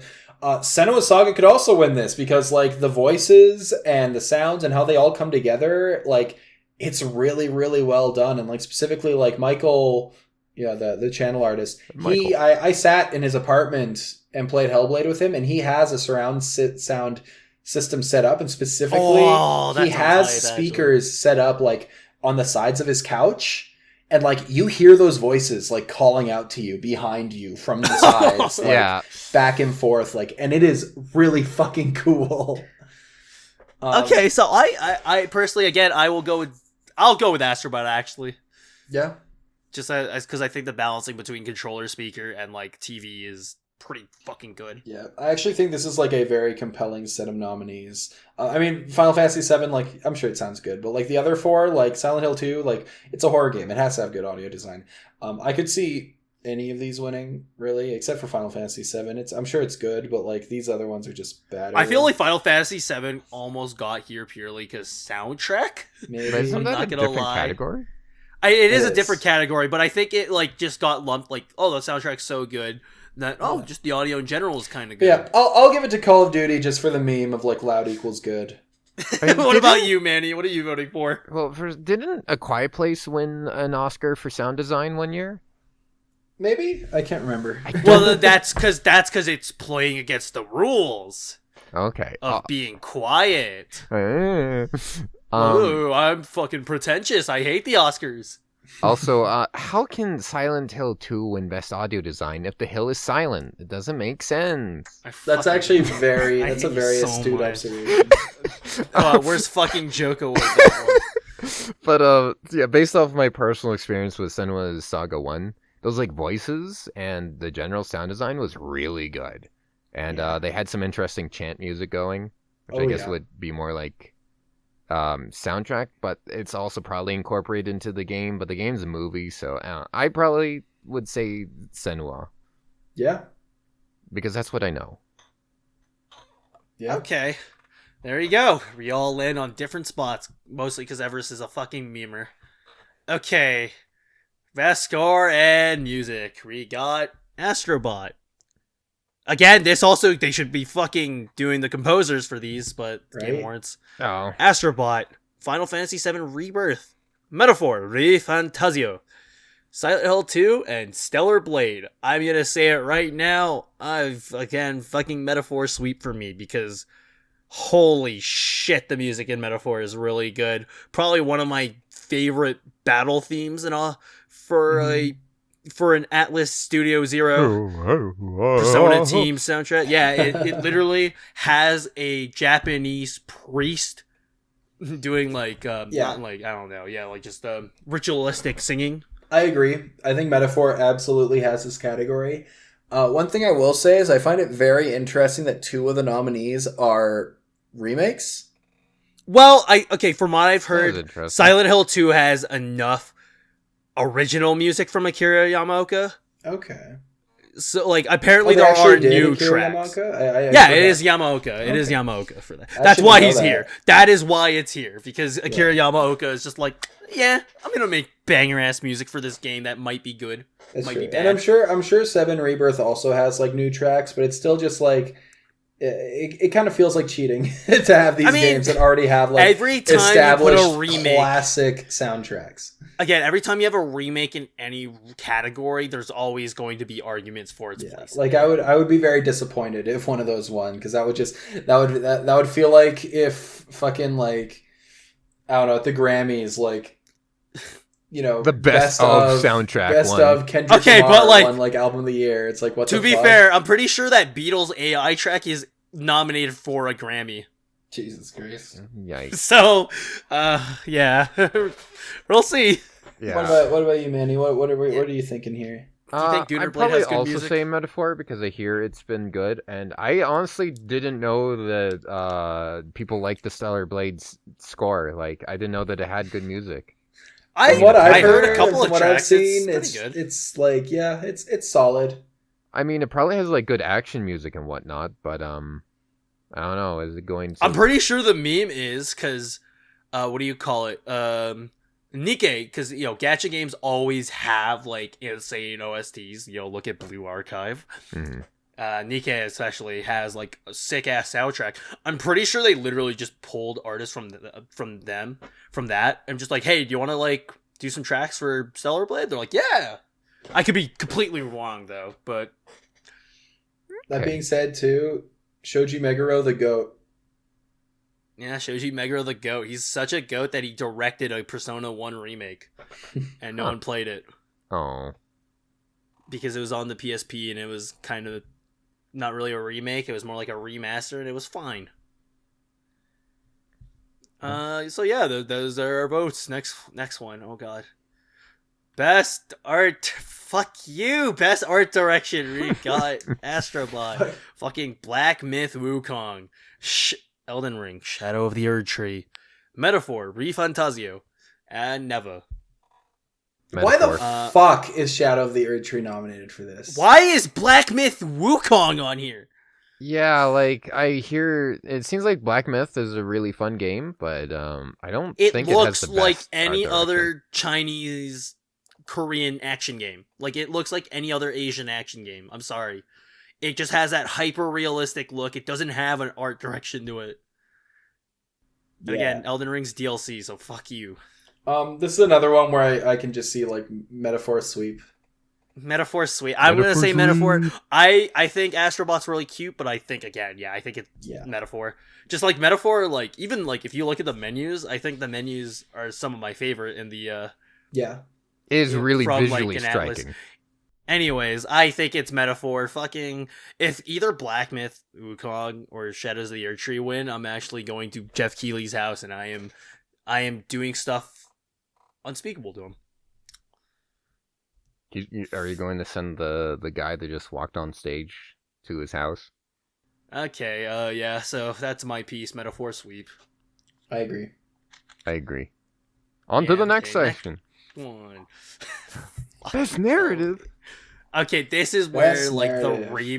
the remake as on here has the strongest argument of not being here.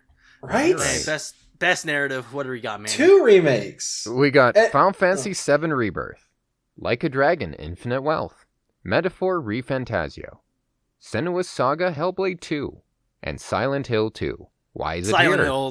Silent Hill 2 and Final Fantasy 7. Like Final Fantasy 7 Rebirth kind of cuz it does different things, I guess. Yeah, they like changed it does things. verges. They make changes, but Silent Hill 2 remake, as far as I'm aware, is basically 1-to-1 remake. Yeah, that's actually fucked up. These are that both would be nominated. massive cheating.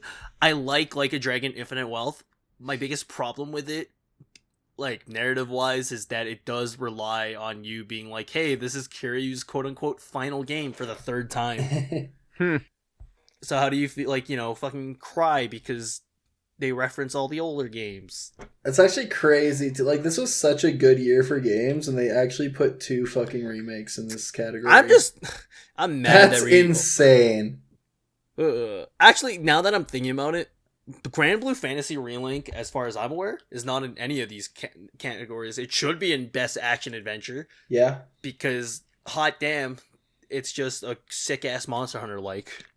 But, fuck you, it's not going to be here. That's actually crazy. I could see like a dragon winning. I think that would be... It's probably going to go to Senua's cool. Saga. But it'll go to Senua's or Metaphor. I could see Metaphor sweeping this as well. Again, Metaphor is very much very Persona-esque, where it's like, look, themes in your face. I know, Morgan. You want chaos. racism. You want racism bad to be more nuanced. I understand. No, that is not what I want. You want to see a game that explores all sides of racism. Okay, that's not what I'm saying at all. Now that I'm 40, 50 hours in, the game is very fan service heavy, and it'll be like, hey, look, this character's law-sided. This character's chaos-sided. Look. Don't you get that we're referencing the other Megami Tensei games? Look. But that being said, I want to bang Gallica, so I wanted to win. Which one? Who is she? That's just, look her up, Manny. Just don't say anything and look her up. Is she the red-haired elf or is she the dark elf? Oh, you wish. Oh, it's the fairy. It's the fairy. Yeah, like the 6-inch tall fairy. Yeah, that's not stopping me. Morgan.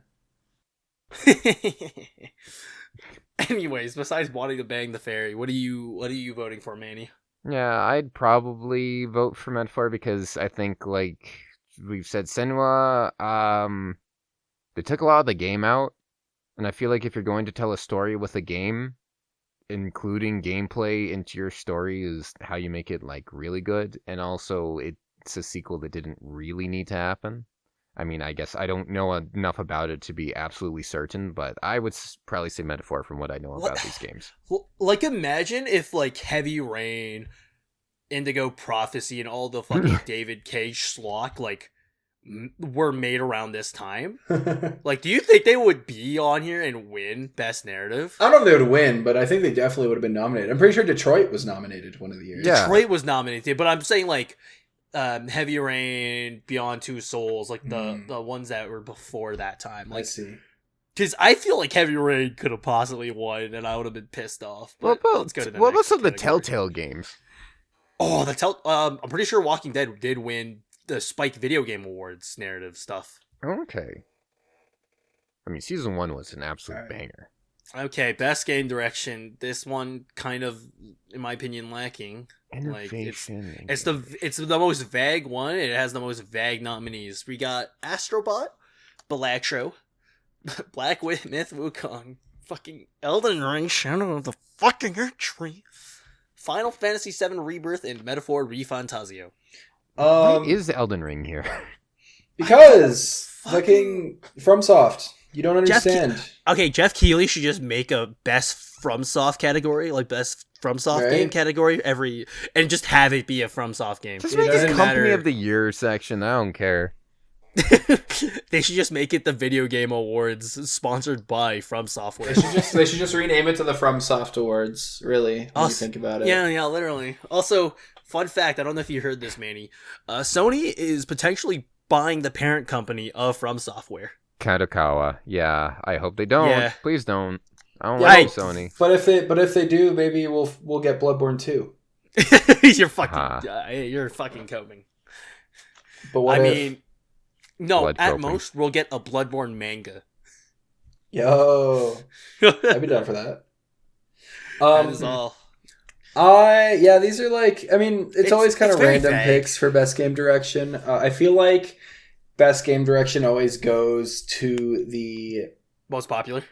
Not the most popular, but it's just like whichever game has like the biggest visionary on board. Like obviously last year Alan Wake won because it's the boy, it's the boy fucking Sam Lake, and same like this is the type of award that they give to people like Kojima, which makes this year interesting because there isn't really a Kojima like figure in the running.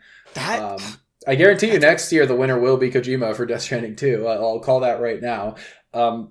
So that being said, I could see it going to Astrobot or I Metaphor. think it's gonna be. I think it's gonna be Astrobot. Yeah, I think it just has that enough of that like fucking nostalgia baiting, enough of that bright colors. Yeah. Enough of that narrative with Unique gimmick level. between like Team Asobi. Yeah, but I could see it also going to Metaphor simply because of what's his name, Hashino? Fuck. I think it's sure. I think it's Hashino. Studio like, Zero, basically the Persona 3 guys. Yeah, like the Persona guy, or the guy that took over after Persona 3. Like, I could see this being like, even if like Metaphor, because like Metaphor does have good direction, at least from what I've seen. It does. But even if it didn't, I could still just see this being like a legacy award for him, just because like he has directed like a lot of good ass fucking Atlas games. So I could see him giving the award to him just for like kind of that legacy.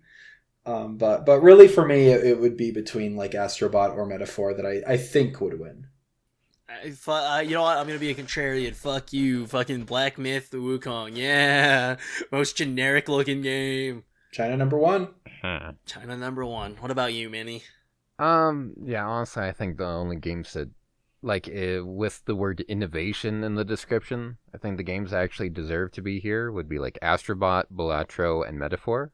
Which isn't to insult the other games, it's just that they don't do a lot that's really new. No, fuck you. I'm insulting Shadow of the Earth Tree. You don't deserve to be here. Fuck you. It's it's good. It's actually fucking insane how many times like it's Final Fantasy VII and Silent Hill are being nominated for these things. Like, these are fucking remakes. And again, I guess I can somewhat understand Final Fantasy VII specifically because it's like a different take on the original Final Fantasy VII. Like, they are doing different things. They are adding characters. They are moving things around, changing things. And so, like, and the gameplay is very different. Yeah, the gameplay is very different. And from a directing perspective, I do find that interesting. Like, how do you direct a game that's already a masterpiece, and how do you like make it your own and change it?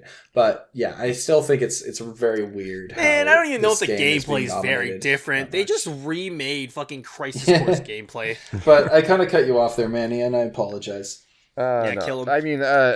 Hammers. I'm not insulting these games. Like, Erdtree is a good DLC. It's not a game. Black Myth Wukong, it looks really fun. Final Fantasy I just think VII, it's a little generic. I don't care too much for remakes. The only one I actually want to really play is Crisis Core, although I should play through the first part since I have it.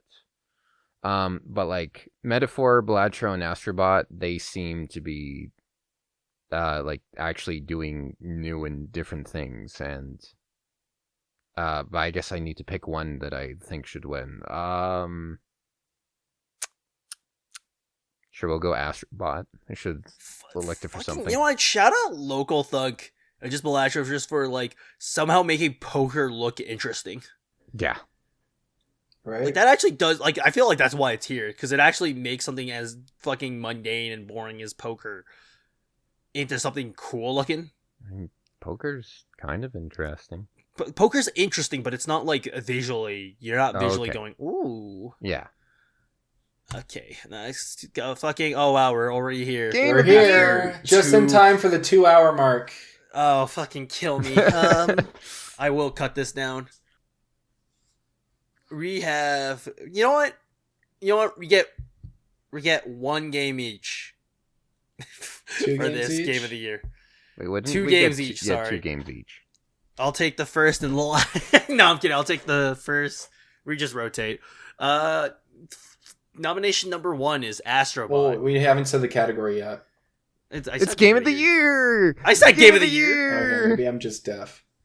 Everest the Deaf Man. Game of the Year. The nominees are Astrobot, Balatro, Black Myth Wukong, Elden Ring, Shadow of the fucking Erdtree, Final Fantasy VII Rebirth, and Metaphor ReFantasio. There you go. Fucking, again, for me, it's going to be Metaphor. Metaphor is one of my favorite games, if not my favorite game of the year. I do think if there was a year for an Atlas game to win Game of the Year, it would be this one. I think didn't Persona 5 win Game of the Year? Or no, it did not. That was the year it went up against Breath of the Wild. That's what it was. Okay, no, it's just my brain getting fucking rotted by all the Persona 5 fans. Yeah. God, I hate But Persona 5 I agree. fans. I could very much see Metaphor winning. and I think Again, it would this be is a very very- deserved. It's gonna be Elden Ring, unfortunately. I will No. I will shit bricks if Elden Ring unironically wins. I will be so fucking mad. It's gonna at have Jeff the popularity vote. if It's it gonna have wins. the meme vote. Okay, but popularity votes is a meme. It honestly has like no effect on who wins. No, I'm each just saying category. though, how, do they split? Like, still do like how much does the audience have? It's a very Yes. small percentage from what I remember. But like, It again, basically, like, I think from what it is, right, is they have a panel of judges, and each judge like picks their favorite from each category, and then like that's how they figure out which one's the winner because it's whichever one has the most votes from the judges. If I remember correctly, popular vote basically counts as like a single judge.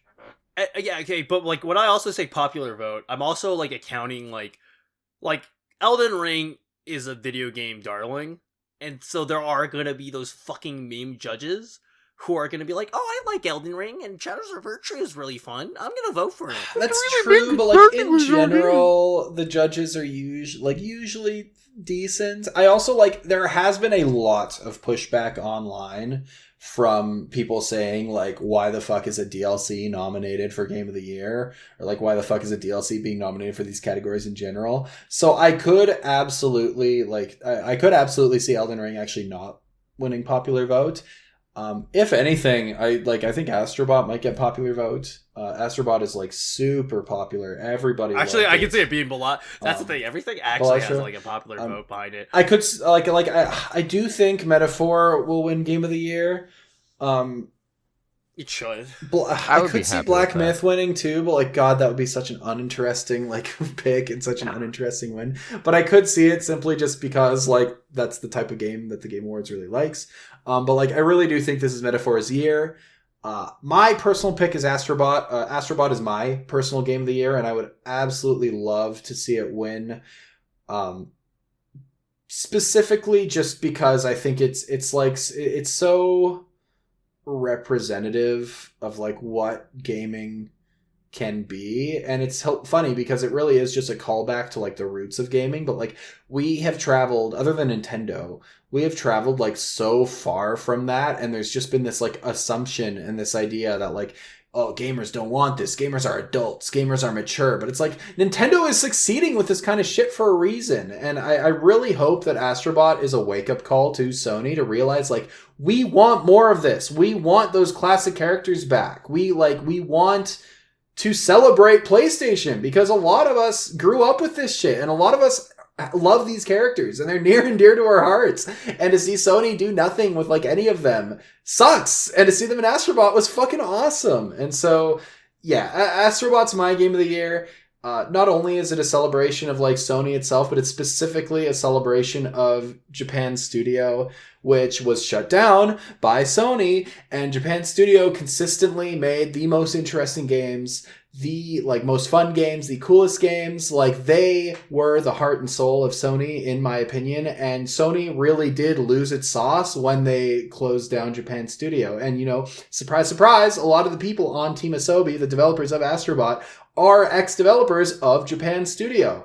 And just to have a game that celebrates what they did and kind of be a last hurrah for like Sony in general, but really for Japan Studio, like I hope it shows Sony like what they missed out on shutting down Japan Studio. And yeah, I don't know, I'm just kind of ranting now, but like it's my Game of the Year. I would love to see it win Game of the Year. I think it represents like so much like optimism and hope for the future of the games industry, and it really like it feels like a monumental occasion, at least for me, and maybe I'm being dramatic. I mean, I will say, like, I love Astrobot. Like, my only worry with Astrobot, again, like, because this is Aosobi, I hope, like, Aosobi, after this, branches off, like, because they've only done Astrobot-related stuff. I hope they branch off and do other stuff, and I just hope that Astrobot, like, being such a critical darling, doesn't, you know, Sony doesn't take it the wrong way and just, like, oh, you guys should just keep making, like, Astrobot platformers. Like, Yeah. I hope they make new original like IP New IP or please, fucking give us please. Gravity Rush 3. Gravity Rush 3 would be goated, or please, a Team Asobi would be so good at making a new Ape Escape game. It's time. I mean, they Bring made back an Ape Escape monkeys. level in Astrobot. They made an Ape Escape level, and it's the best level in the whole fucking game. Give them Ape Escape. Make a new Ape Escape. Please, I am begging you. I'm on my hands and knees. I will kill. I will murder for a new Ape Escape game. Do it. Please. That's the mean. Sony, make Ape Escape and my soul is yours! Like Kratos. Literally. Yeah, My he's soul literally is the yours. Kratos. Okay, Manny, what's your game of the year? So I feel like Metaphor, Black Myth, Balatro, and Astrobot all deserve awards in like their respective areas. I just like to put that out there. Elden Ring shouldn't be here, not because it's not a good game, but because it's an There have expansion. been so many good games this year, though. Yeah, it's Like, it just doesn't deserve to be here. I don't know or care enough about Rebirth to say anything about it. Cool. But yes, if I were to pick one game that I think is probably the best game of the year, the one that I would most want to try and play, it would be Metaphor ReFantasio. Yeah. I'm going to say this simply because I love Atlas, I love SMT, I love Persona, I love everything that comes out of that fucking publishing company. I think Metaphor ReFantasio is a perfect love letter to the past couple of decades that Atlas has produced I agree. and developed games. Like, there's a reference, and like a cheeky reference and loving reference to everything, ranging from S&T Soul Hackers with like one of the archetypes, aka personas, being literally called soul hackers, to something like fucking Etrian Odyssey, which isn't even developed by Persona Team or Studio Zero, but was under Atlas, because, hey, they made Persona Q 1 and 2. And I agree, and I do think that's also part of like the like how like it would be very awesome for Metaphor to win, because I do agree that, like, similar to Astrobot being a celebration of PlayStation's history in Japan's studio, Metaphor really does feel like a celebration of Atlas, and it feels like the culmination of kind of everything they've done up until this point. And so I think a Game of the Year win for Metaphor wouldn't just be like a win for Metaphor, but it would also be like a substantial win just for Atlas. Yeah, for sure. And so that's why I keep in mind, I have not finished. Again, I'm like 50 hours into it. But you know what? Fuck you, Funko Fusion 2024 Game of the Year. Fuck everyone else. Fuck Astrobot. Fuck Balatro. Fuck the Monkey Game. Fuck FromSoft, and fuck the Weeb Games. It's all about Funko Pop Fusion, baby. Oh my god. I was gonna say too, you like, we were talking about Shadow of the Erd Tree. I'm gonna be completely honest. I think Shadow of the Erd Tree was nominated for Game of the Year, knowing damn well it wasn't gonna win, and I would not be surprised in the slightest if it was primarily nominated just to create discussion and just to get people to talk. Like, a DLC was nominated for Game of the Year, because not only is it a DLC nominated for Game of the Year, but it is also, again, from Software, which, like, Jeff Keighley already knows that everybody loves that shit and everybody will talk about it. And so I do genuinely think that, like, Shadow of the Erd Tree will not win, and having it nominated was literally just a calculated decision to get people talking about the Game Awards. It's kind of like theory. how... My conspiracy Game theory. Awards always need something to pull in viewers, like how whatever year it was Last of Us Part 2 came out, how people watched it because they're like, is Last of Us Part 2 gonna win every fucking nominee? And it did. It won basically everything it was nominated for. Did you guys know Revenge is bad? And you shouldn't do it? Revenge is bad, except for when this one person does it, because, their dad died. Holy shit, but what if you actually made it a game and let you make decisions so that you could decide how the story ends and actually make it a video game? Nah, fuck you. Instead, we're just gonna have NPCs, when they die, other NPCs say their name, so you feel bad for when you kill them, you monster. Yeah, but, like, what if we, like, forced you to, like, kill an NPC and then made you feel really, really, really bad about it, you killed the pregnant lady. How dare you? Why the fuck was she there anyway? But Not Spec the Ops: The Line did dog! it better. No, you don't understand. You must kill this character. You must kill them. Spec Ops: The Line did it better. Oh, don't you feel bad about killing them? Why did you do that? What's wrong with you? You piece of shit. You piece fucking of shit. asshole. Why'd you do that? Oh my god. Honestly, you should just feel ashamed of yourself. Okay, we're getting off topic. Sorry, that's my the hate boner nominees. for Neil Druckmann exists. That being, Sorry. oh, sorry. Go ahead, Manny. Did they ever make a cheeky little meta thing like Spec Ops did, where they pretty much say that the best way to have avoided this was to just Not play stop the game. playing the game? No.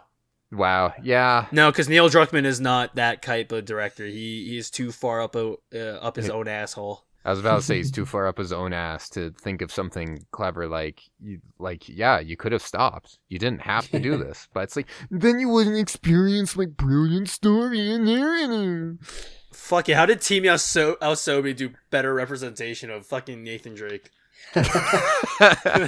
than Uncharted 4? I was going to say, too, we're done the nominees now. We've gone through all of them, discussed kind of what we think is going to win, what we want to win, everything. This has been over 2 hours, so we should probably wrap it up.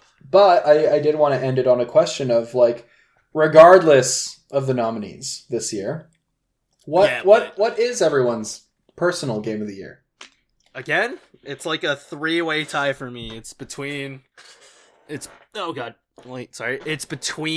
Metaphor, it's between Unicorn Overlord, and it's between a game I actually have not talked about at all, besides that one nominee of Grand Blue Fantasy Relink.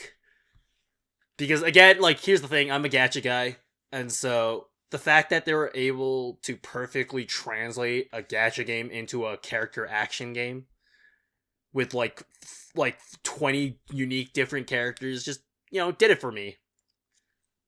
But yeah, I will give the edge to Metaphor because again, I'm a datless simp. I am the type of person who will play the Japanese version of Persona 2 Innocent Sin because I'm a fucking idiot and I want to give them money. What about you, Manny? What's your personal game of the year? Is it Breakdown? I mean, look, if that was an option, it would win every year. Okay. So does this mean games that released this year or that we played this year? No, that came out this year. Yeah, I think games that came out this year. Fuck, I don't even know what games I played that came out this year. I've been playing. I know, but I've been playing a lot of old games and Okay, what's the game that came out this year? Search up quick. Games of 2024. Yeah, actually, please do because Fucking Alone in the Dark came out this year. What? Suicide Squad Kill the Justice League came out this year. Yikes. Would it be Helldivers 2? I don't want it to be. I mean, it was good, but it was not the game I enjoyed the most this year. The Finals? Finals pretty good. Because I'm gonna say if it wasn't games that came out this year, but just the I played, I'd honestly might put the Mafia Definitive Edition. Oh yeah, that's a good choice. You know what, Manny? How did you not say Rabbit and Steel? It didn't come out this year. Fuck, I thought it did. Oh no, it was December of last year, wasn't it? Yeah, I really looked it. late. I looked it up. It came out in 2023. No, wait. Stranova, of course. Stranova, I love China. China. I'm wrong. Black Myth Wukong is one of the best games of all time. Sponsor this YouTube channel, please. Please, I need an excuse to make videos. Please, China, give us money.